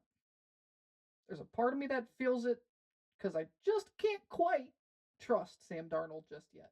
I've seen Brock Purdy go and do it. I've seen him go play for an NFC title. I've seen him play in a Super Bowl. I've seen Kyle Shanahan go that far. And in fact, San Francisco, every year since the year 2000 practically, if they make the playoffs, they've made it to the NFC title. Every time, without fail. So with that track record, I'm taking San Francisco, the 6th seed, the absolute banged up San Francisco 49ers to beat the Seattle Seahawks. 12th man won't matter because they will have 13 The over team on that the other just side. lost and scored 3 points. The team that at just lost home. to them at home. And Brock Purdy looked terrible in that game. He did look terrible against the Seahawks defense. You are absolutely correct. I am picking that to Okay. go on to play the LA Rams, number 5 versus number 6. Another NFC West matchup here for the NFC Championship game. We've seen this game before in this situation. We've seen San Francisco play LA. You know what happened the last time? 2021, I think. 2021. Whenever the Rams made the Super Bowl, yeah. Same thing's going to happen again because the Rams are going to make the Super Bowl. I'm not picking the Rams against the San Francisco 49ers. Rams. That's going to be a Niners home game, though. It will be a Niners home game. There's no Rams fans when Niners fans or when the Niners are in town.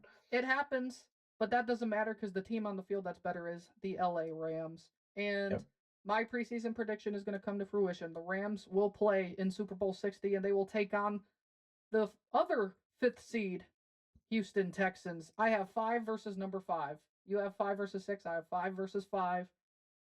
Young quarterback and CJ Stroud. This Houston Texans defense is very fun to watch. It is very, very legit. However, it will not be enough. Matthew Stafford and Sean McVay will get their 2nd Super Bowl ring together. The LA Rams will be hoisting the Lombardi Trophy when it comes that time. So we got the same Bad Bunny team will enjoy it. The same Super Bowl That went winners. so well the last time we predicted a playoff bracket. Congratulations, Carolina. You are making the Super Bowl. Okay, that's what we're learning right here.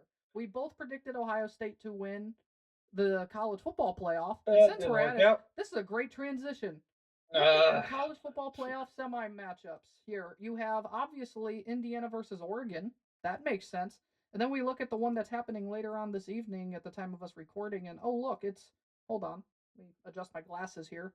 I know Ohio State and Georgia was on that side, but am I reading this correctly? Is it Ole Miss versus Miami? Oh, yeah, it is. Unbelievable. It is Ole Miss versus Miami, just like everybody predicted. I will say, though, I was on record saying Miami is a scary matchup for Ohio State, and if there was a team to watch out for to go on a random run, it's the Ole Miss Rebels. So, should have predicted it, but I didn't.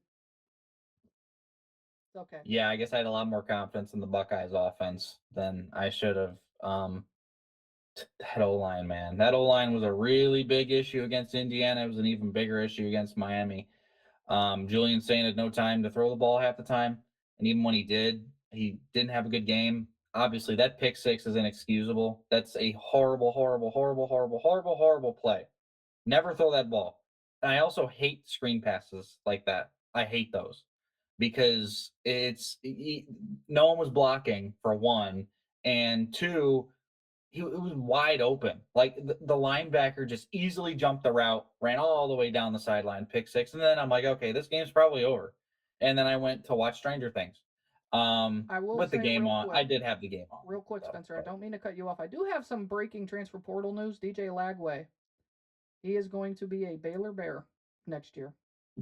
Oh my god, that's the best he could do. All right. DJ Lagway is going to Baylor. Yikes. That's yikes. But yeah, no, OSU played terrible. The defense was great. Defense played great. Obviously, we knew that. They only gave up 17 points. Which, I figured would probably be the answer. They'd be less than 20, but I said Ohio State has to score over 20 points in order to win this game. It turned out they needed over 24.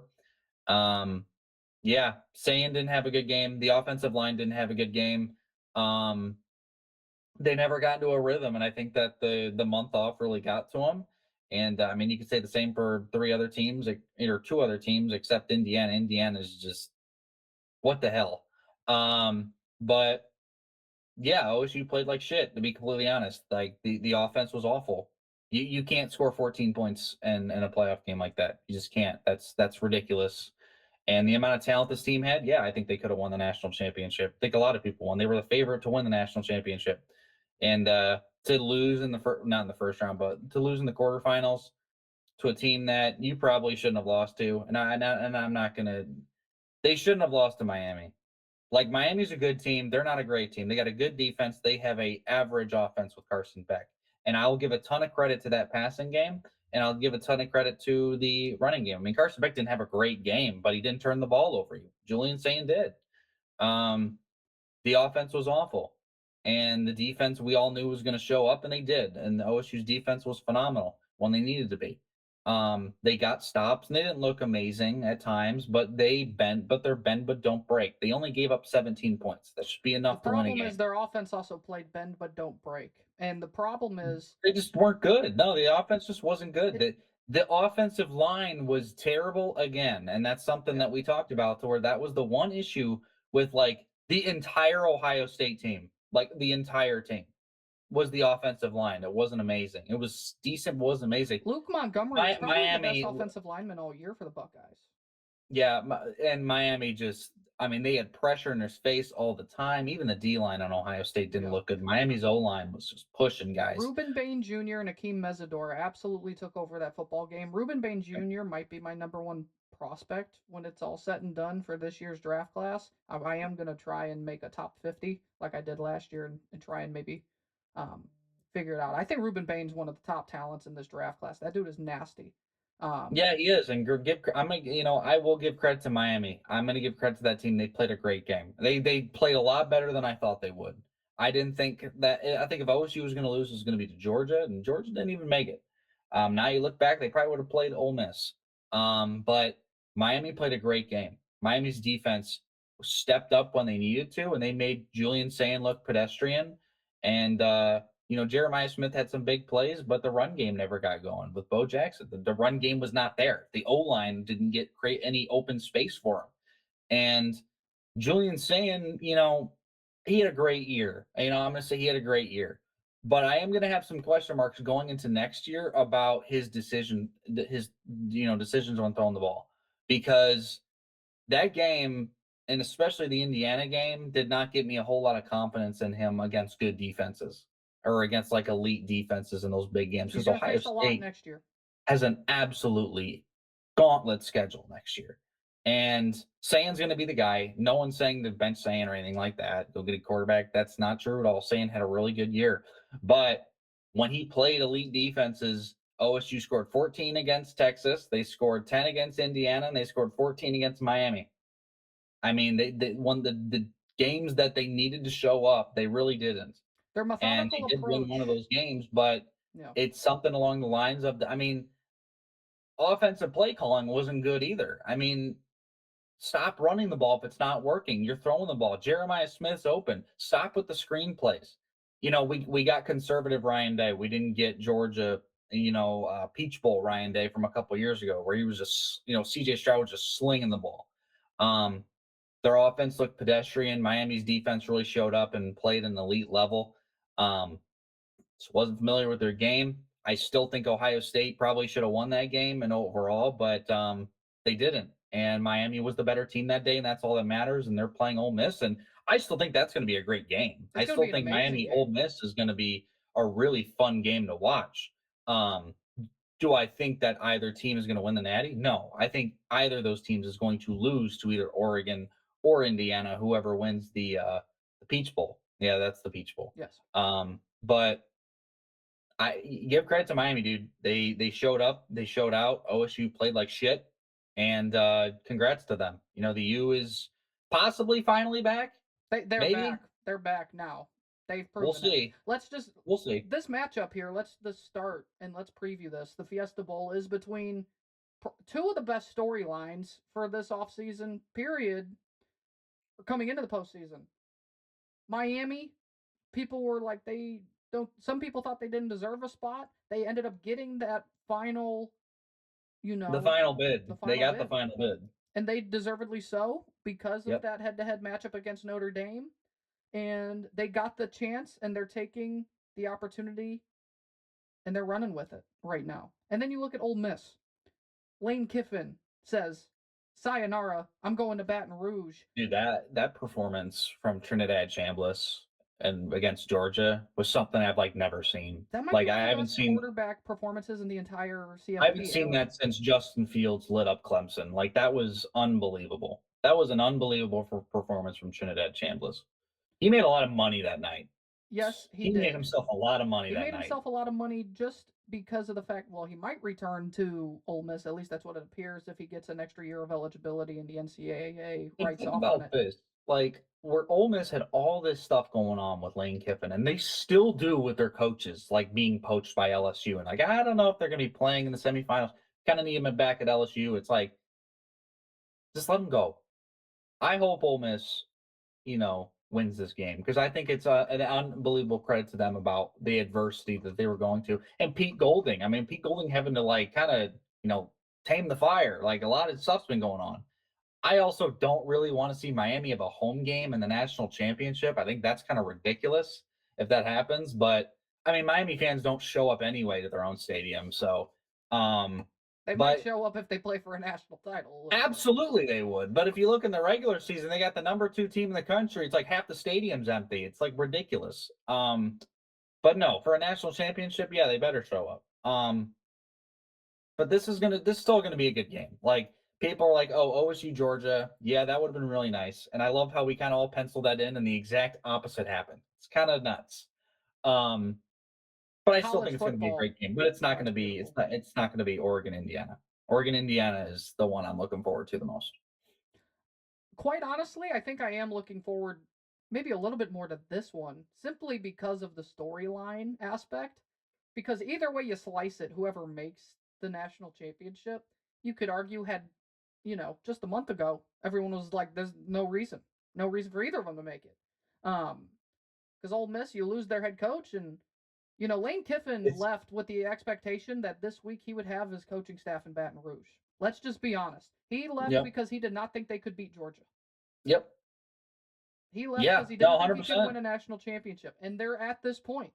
And he quite possibly may have just passed up on the best chance he's ever had to win a national title, ever, Hmm. to go to LSU. And you have Ole Miss and Trinidad Chambliss and Pete Golding and Kewan Lacey. Those two guys are going to be Ole Miss players next year, which is great for them because he thought he was going to Yeah. poach them. He thought he was going to Yep. poach that roster to LSU. Nope.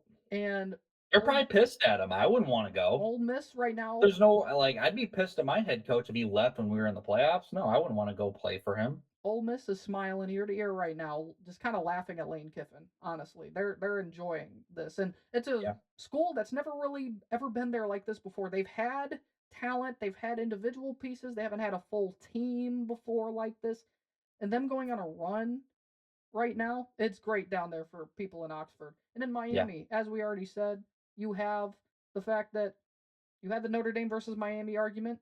You could throw Alabama in there now with what happened. Did Alabama really deserve to make the postseason? They did go on the road and beat They did beat Oklahoma. Oklahoma. So I think it is hard to really kind of say that. And that's what I've been telling folks. Because some people out there are going to make that argument that Bama shouldn't have been in. But they did If already they win would a have road game. lost, then it'd be different. But They they did almost win at got blown Oklahoma. out. It almost looked like it could have gone that way the first game against Oklahoma, but it didn't. Um, and this game is filled with absolute storylines. You know what This one's reminds me cinema. of though? It reminds me of last year's playoff. What people were saying the storylines in the semifinals. There was a game that people are like, you know what? Whoever wins this game is probably going to win the national championship, and that was OSU Texas. Yeah. And then there was the other game that people were like, how the hell are one of these two teams going to be in the national championship game? And it was Penn State Notre Dame.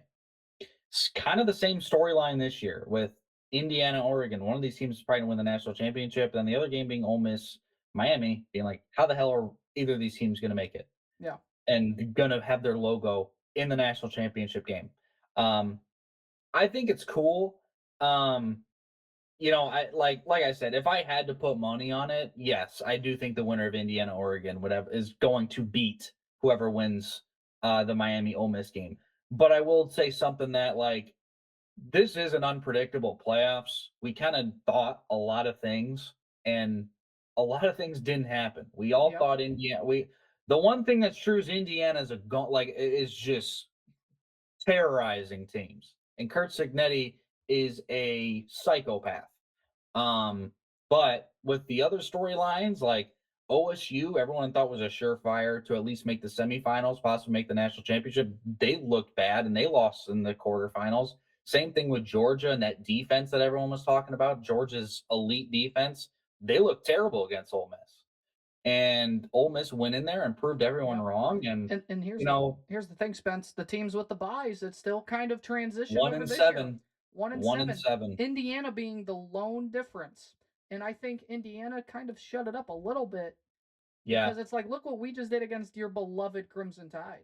yep, We just I destroyed you. agree. And you had a lot of people kind of pivoting towards Alabama's side, picking Alabama. We had some people pick Alabama to win that. Yep. And Indiana just I showed was over here. never saying that. I don't think like this isn't Nick Saban's Alabama team, They are but not, and it's not even close.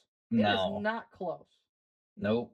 Look, that you would never see a loss like that with Nick Saban, and if you did, he would fry into every single player in that team. And I don't think Kalen DeBoer has that fire in him. I really don't. Don't So, either. um, yeah, with the Ole Miss Miami game, we can just predict them, now if we want to. I'm gonna go with Ole Miss. I just like I get it, you hated Miami, maybe a little bit, but it also has to do the fact that I think the best player on the field might be Trinidad Chambliss and Ruben Bain. It's on both sides of the ball, and that's going to be the matchup to watch. But Trinidad Chambliss is as mobile as they come, and he's just playing an elite level of ball right now. And I also kind of want to just stick it to Lane Kiffin a little bit. Maybe it's a little bit of like me, just like more of hope than anything. Because I think if Ole Miss makes the national championship, that'd be the most hilarious thing of all time. Like you left to go take another job, and your team that you left made the national championship game. Like that would be the biggest slap in the face of all time, and it would be hilarious. Um, but I'll take Ole Miss to win that game. And the Indiana Oregon game, listen, I've doubted Indiana for the longest time. I didn't doubt them as much as I have this year. I gave them their credit this year when they deserved it. Yeah, you did. Yeah, I you did. did. You I did. said they proved me wrong a little bit, and I never said that they were bad. Um, If they win the national in title, Spencer, Indiana, I'm gifting Indiana, you a cut. Sorry to cut you off. If they win the national title, I'm gifting you a cutout Kurt Signetti to put up in your background. Indiana is a team of destiny. I just I really think they're just a team of destiny. And I know I said like Oregon possibly would beat them, dude. I can't. I can't pick Oregon. I think Indiana is just this is going to be the greatest college football story of all time. Of all time. Like there's not one you can put above this. I'm sorry. Like I don't care about all the stuff that's happened in the last 150 years of college football. We have never seen a turnaround like this ever. This has been Indiana was dog shit forever. They would get blown out by every good team they beat, and every once in a while they'd have a cute team, and Michael Penix Jr. and Antoine Randall L back then, and Don't forget the all 2,000-yard rusher in Tevin Coleman on those 5-7 Indiana Hoosier teams. yeah, like they've had a couple players in their entire history, and this Indiana team they're a team of destiny, dude. I just completely believe it. I think that Kurt Signetti is a psychopath. I think that even if they win the national championship, he'll just look dead in the eye at the camera and like, give him his like death stare that he always does when he's like raises his eyebrow and looks up at the stands and who Hoosiers and all that stuff. But um and that might sound weird. I'm happy for Indiana if this happens. He's come full circle, folks. He has come full circle. Listen I to me. have. It's something like I've just succumbed to it, to be completely honest. Another thing has to do. I think it would be cool to have the Big Ten win 3 straight national championships and all be 3 straight different teams. And 3 real And Big Ten teams. 3 actual Big Ten teams, not Oregon. They still don't count yet.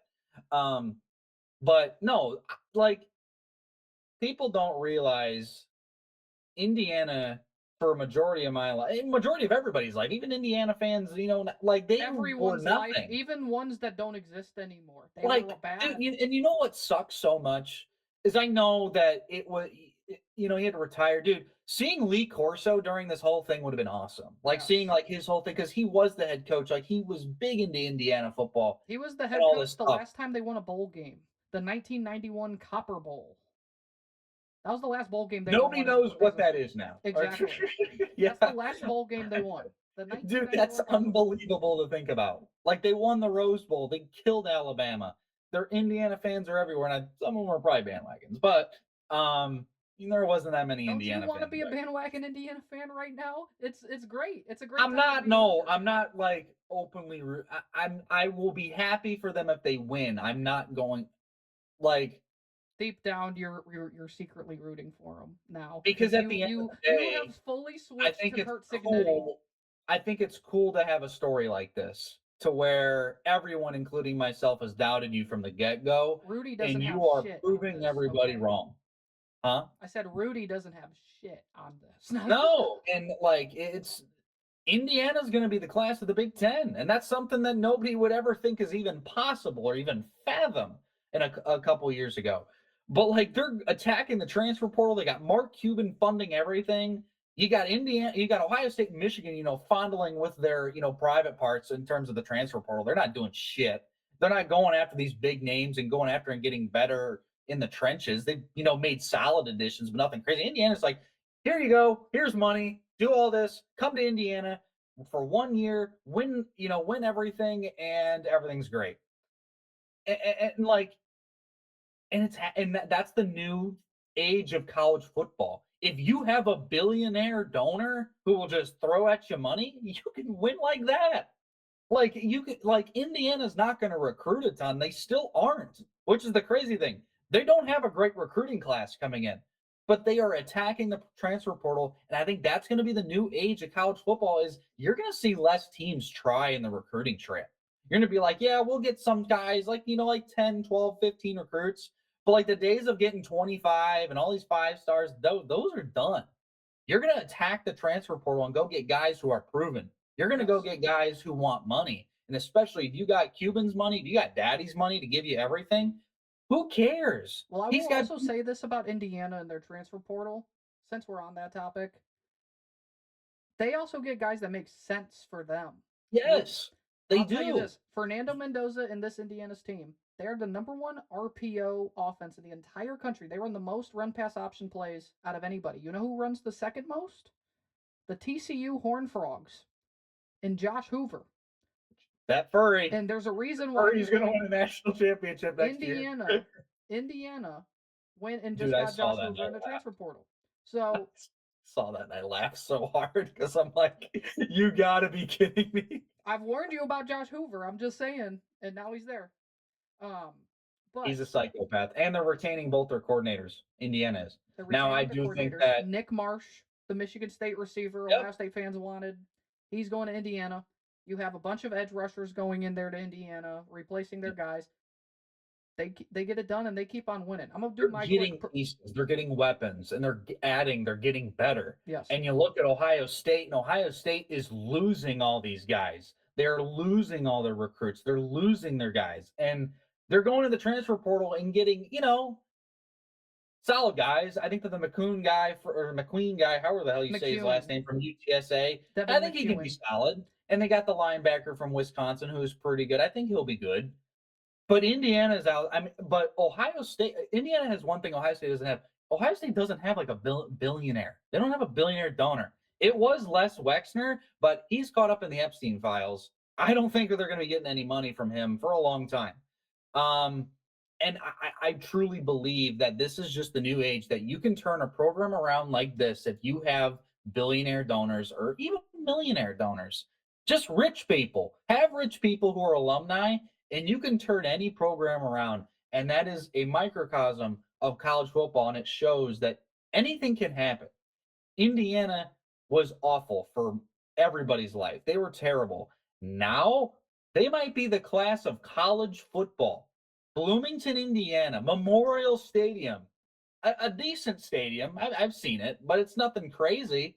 They're going to have to add more. They're going to have to add more. They're going to have to add more to that stadium because more and more people are going to want to see Hoosiers games. And it's cool, dude. I'm happy for Indiana fans. I've come around to it now at the point where I'm like, you know what? College football's dead. Nobody cares about loyalty. Nobody cares about anything but money. We saw with the Damon Williams thing. Nobody cares about anything except the money that they get in their pockets. Nobody cares about the helmet they're wearing. Nobody cares about the school they're playing for. They just care about the dough they're making. So the sport's dead.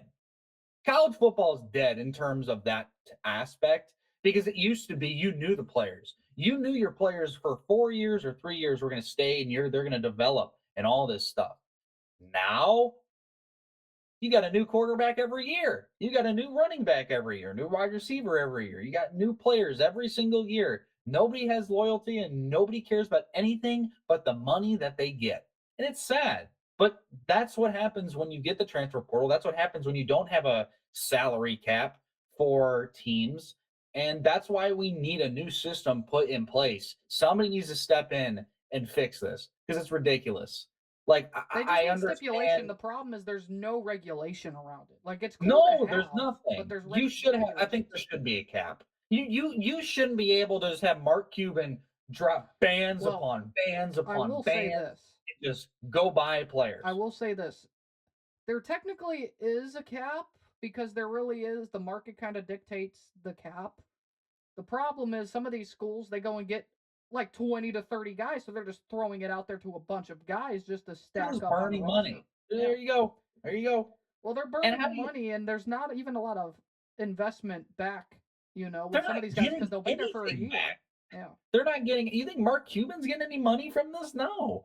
Any of these donors, and I'm not just saying Indiana, but like all the other donors at these big schools. Like, how do you think Washington donors feel? I just paid $5 million. That was it, 5 million, or how much was it for Demond I think they Williams? said it was about 4 million. I just paid $4 million. I just helped chip in for a quarterback that now is trying to opt out of a contract that he just signed. And you really think that like Jed Fish is going to want like how that awkward that's going to be if he ends up staying at Washington? You think he'll probably play because it's a team, but like he doesn't want to be there. He openly has shown this. You think that's not going to be awkward, or like donors and be like, well, what the hell did I pay all this money for if my quarterback doesn't even want to be at the I university do that I am think paying you money for? I do think this one's going to be the one that broke the camel's back, where stipulations might start being in place with Demond Williams. Real quick, I did not make my pick technically. I'm gonna go back and do Oh my yeah, for the picks bowl real quick. games. So I got Indiana, Ole Miss. I have Indiana winning the national championship. Hoosiers. Everything's dead. Simply because of you now going on the Hoosier train and Ole Miss, I think I want to just do complete opposites so that way we don't jinx anything. So for that reason, I'm going with the Miami Hurricanes to beat Ole Miss, even though I do think Trinidad Chambliss might be the best player in this game. It's going to be an absolute fun one to watch. Ruben Bain Jr. to me, like I said, he might be the best prospect in this draft class when it's all said and done. He might be the next Myles Garrett. Who knows? But I'm gonna go with Miami to play a home game, That's nuts. and because, like I said, I'm not gonna jinx it. I'm going with the Oregon Ducks to upset Indiana. Um, Dan Lanning and Dante Moore. Dante Moore is one of the best quarterbacks in the country, and this Oregon defense is very good. Their offense was a little shaky against Texas Tech. When you do look back at that game, Texas Tech's defense is still unreal. And transfer portal wise, they're still going to be a force to be reckoned with here in the future as well. So, but I'm going to go with Oregon and Miami. In reality, it's not that, but for the show's purpose and jinx reasons, I can see it. it is. It is the reasoning. I can see any of these teams winning, to be completely. Not, I mean, winning the game that they're about to play. I don't see Miami or Ole Miss winning the national championship. If that happens, that would be insane. But been proven wrong with Indiana. Been proven wrong with a ton of things. So who knows? In reality, it is Indiana versus Ole Miss, and Indiana wins. That's my prediction. So there we go. We're gonna jinx it again. Could you imagine? Like, it's probably not going to happen. Could you imagine Ole Miss wins the national championship? Could you imagine that? That I can't lie. I kind of want it. I kind of want it to happen. Dude, I do. I kind of do too. I like that would be absolutely insane. Like that. I would legitimately, if I was Pete Golding, I would flip off the camera and say "F you, Lane Kiffin." All right, and I would have Trinidad Chambliss and Quan Lacey right next to me doing the same thing. Like that would be hilarious. It would be maybe the craziest national champion ever. Yes, I it mean, would be. Indiana. It's funny That'd though. be a 30 for 30 story. Just Even with that'd be just insane. think about it though. What your prediction is? The two schools you just said, and honestly, I do agree. I think it's going to be the same. Indiana versus Ole Miss national National championship game. championship. What? Like if National that happened, championship. like if it really does happen, that is unreal to think of. Like if that's the championship game, we end with all the preseason Is it? predictions and Are we everything. hitting the death of blue bloods in college football? Yes, we are.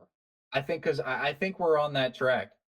We are Because I, 100. I I We're think not on I that think track. that the We're here. prestige, We're here if already. Indiana wins the national championship, the prestige of some of these schools is like, is there really any anymore? Like Georgia, who is now lost in the first round, like Three for the last times. couple of years. Yeah. Ohio State, who won the national championship last year, lost in the the quarterfinals of the playoffs this year. Alabama, not the same under Nick Saban. Clemson, definitely not the same anymore. Uh, I would say Miami is kinda a blue blood. I It's like mean, a resurging. They're back kind of yeah, thing. like Notre Dame. Notre Dame is they got smacked around and they're not even the best team in their state anymore, which is crazy to think about. Could you imagine Purdue fans? Could you imagine being a Purdue football fan? I'd be Like so upset seeing right your now. rival, like, dude, what? What is going And it's on? crazy because Purdue absolutely has dominated that rivalry The old historically. Oaken Bucket is a prestige trophy that is going to be owned by the University of Indiana for a long time. And it's For the crazy next because I'm pretty certain Purdue has completely dominated that rivalry. I think they have won the game like 30 more times or something, historically speaking. because Indiana's been nothing. Yeah. I mean, at least Purdue's got basketball at least. But yeah, it's I I can't believe we're here. I can't believe this is what we have. Like I'm here Ole for Miss, it. Indiana. I'm so here Ole, for it. like what's next year going to be? Kansas State versus BYU or something like An all Big 12 national an all title. Big See, 12 and this national is and this championship. is what I wanted to talk about a little bit. Vanderbilt, we're gonna have Vanderbilt in the title game next year. Because of the fact of what we're witnessing right now and where we are as a current state of college football, I think a lot of people need to rethink how they predict and rethink how they rank and rethink a lot of stuff. Because what you said, it is the death of the blue blood a little bit. It's not fully People off, didn't pick but it's Indiana there. because of the name. No, People didn't pick Indiana because of the name, and I mean, I had them going to the national championship. It's not like I had them, losing to Alabama or anything like that. But like, I think Indiana's been so disrespected, and by me too, but by almost everybody. And definitely by if you, Spencer. they were Definitely by Georgia, you. they were Alabama, they were Ohio State, they had any other logo, those blue bloods. They had an ND on there, a G, an O, an A, be a completely different story. Everybody would have them winning the national championship by a landslide. But because this is IU on there, they can't. And now those don't matter anymore. The days of blue bloods and all that, they're dead. Blue bloods don't carry as much prestige as they used to. And the whole reason is because of NIL and the transfer portal. Because now you can have teams fast track their ways to wins. Look at Vanderbilt. Vanderbilt was in the same boat as Indiana years ago. I mean, they were the joke of the Are SEC. we certain Indiana Vanderbilt might not be the preseason national championship prediction at this rate for They next year? got a five-star quarterback, Jared Jared Curtis. Curtis. Like, yeah, like they have a five-star QB. Like, dude, a five-star quarterback chose Vanderbilt over Georgia. Think about that. Think about that's insane. Yes. He's staying home. He's But from Nashville. He's staying home right in his it's a backyard to cool play. story. I'm happy for these schools. I think it's cool to get different teams in there and not have it, where it was Alabama, Georgia, Alabama, Clemson every single year, and then you'd have an Ohio State in there every once in a while. It's a different time. You know who's a And school that's going to stay around? we're never gonna get Alabama, Clemson, what, like three times and a couple, like We might three have times it in 3 happen. years, We or might have it happen, but it's not are going to we? be. Are we? We could. It just depends on the There's so three. much Like, parity now, there is a which lot I of think is a good parity. thing. There is a lot of parity, which is a good thing. I do think we could still see some of those guys who figured it out right now still be at the top, though. You know what I mean? Like they figured it out over everybody else. Indiana's figured it out. They figured it out that we portal in, and we thing is a lot of these guys in Indiana right now, they're still developed guys under Kurt Signetti with the combination of the transfer portal. And he is very particular about the guys he does actually go get. That's the Yep. thing. Even though he's gotten a lot of them, he's still very particular with those Yep. specific guys. And like I said, with Josh Hoover coming in, second most RPOs out of any offense is TCU. Indiana's number one. That makes a lot of sense to go get a guy like Josh Hoover. So Indiana's figured out the system. Kurt Signetti's the system. That means Indiana is the next powerhouse. They're the new blue blood in college football because there is no blue blood. I'm here for it. Nothing makes sense anymore. So Nothing makes sense anymore. But I'll tell you a school who is here to stay as well towards the top, and that is the Texas Tech Red Raiders. Texas Tech is going to be here to stay. And what they've done here in the transfer portal as well, they've got Brendan Sorsby, one of the most They got the highly cast coveted. of Landman to fund their NIL program. It's just a bunch of old white dudes with oil money. I got to tell you, Adam Trick, defensive end from Miami of Ohio, one of the best defensive players in the entire Mid-American Conference. He's going to Texas Tech. Brendan Sorsby, Cincinnati's quarterback, they've given him $5+ million to go there to be their quarterback next year. Really make their quarterback game a lot better. They're going to have a lot of their running backs still back. Texas Tech will still be very good. Their defense might take a slight decline, but their offense is going to kind of match it now at this point. I think Texas Tech's here to stay. And then you look at what else in the transfer portal. There's still a lot of guys that are available. Sam Levitt has still not chosen anybody. DJ Lagway, of course, just made it. We just said he went to Baylor. And if you think about it with Baylor, it actually does make sense because I believe his dad or his uncle, I can't remember off the top of my head, played at Baylor. So there's family kind of ties to Baylor. So it makes sense for DJ Lagway to do that. And they've been tied to him ever since he said he was going to hit the portal. Dylan Raiola, we haven't heard anything about Dylan Raiola. Where's this kid going? There's a lot of people who enter the transfer portal and they're kind of stagnant. That's the downside of the transfer portals. There's a lot of guys who will never play football again. I was listening to sports radio the other day, and they said that there's enough players in the transfer portal to fill 0 through 53, all the SEC, all the Big Ten, and 3 teams of your choice.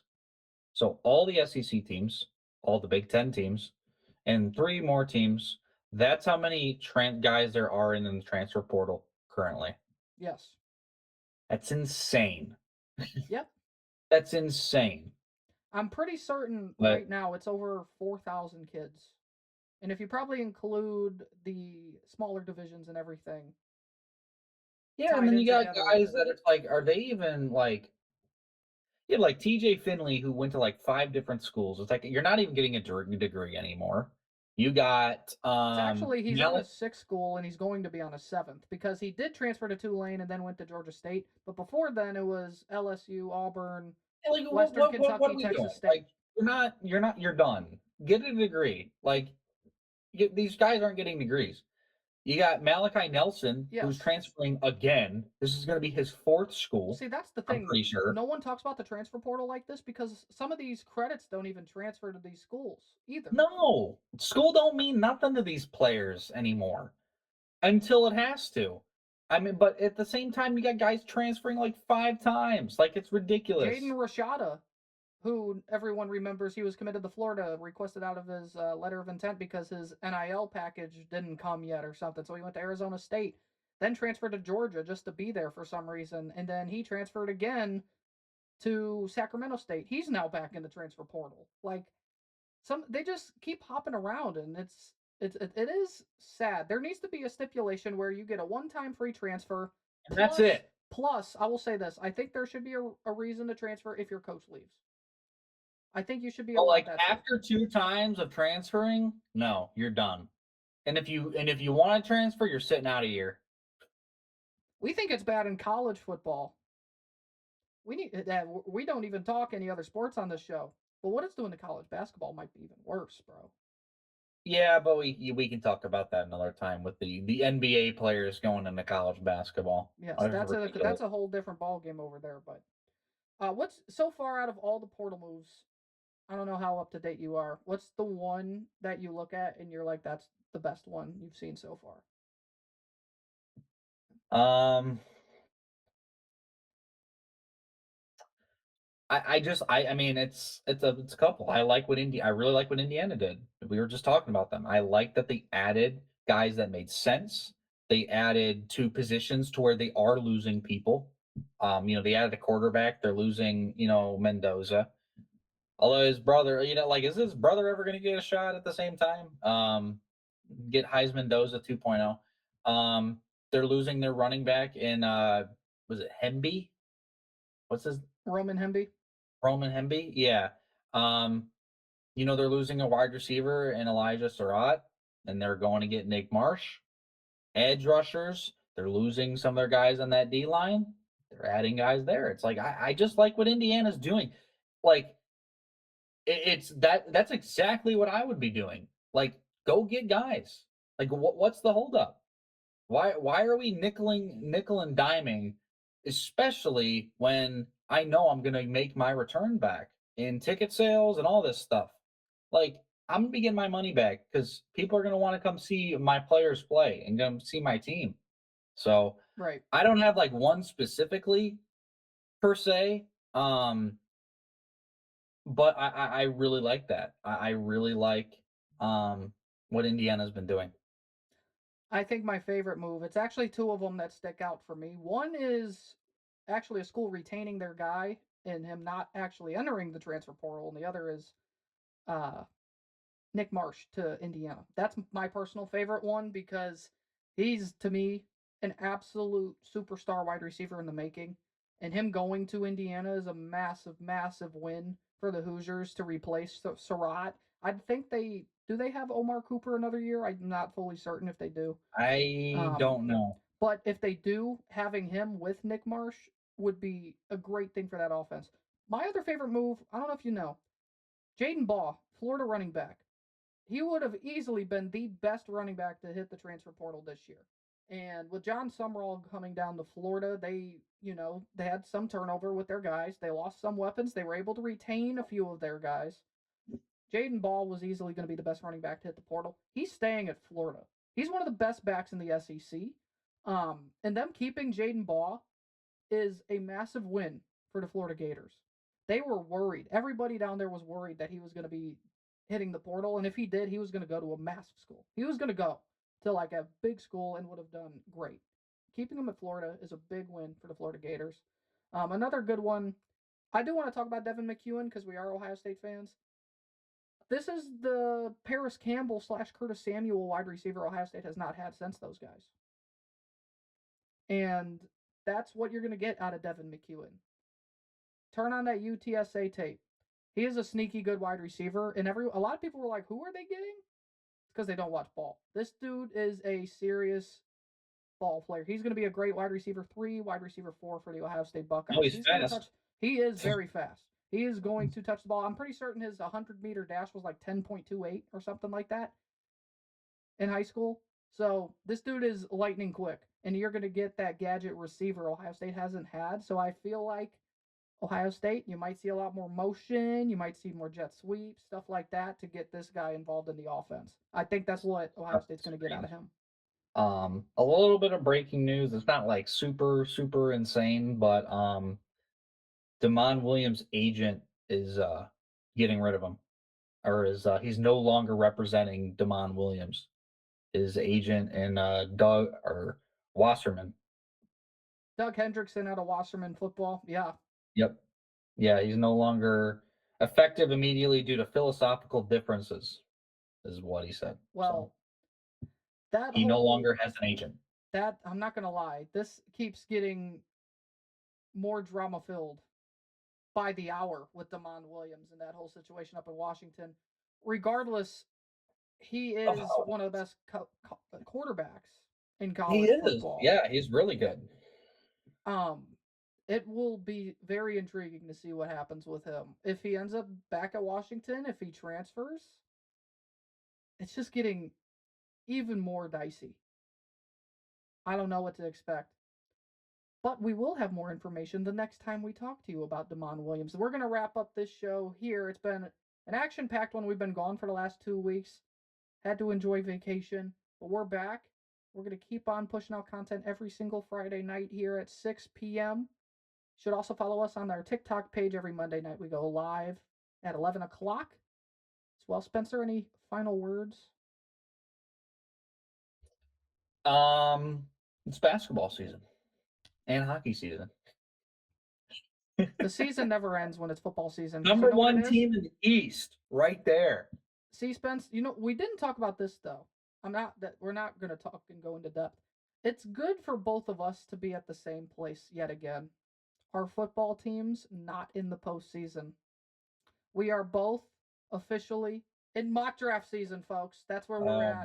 My God. Yeah, but I got like pick 17. I don't got like pick 10, like 10 or higher. I don't really mock drafts are for people who are in the top 10 or top 12, I guess.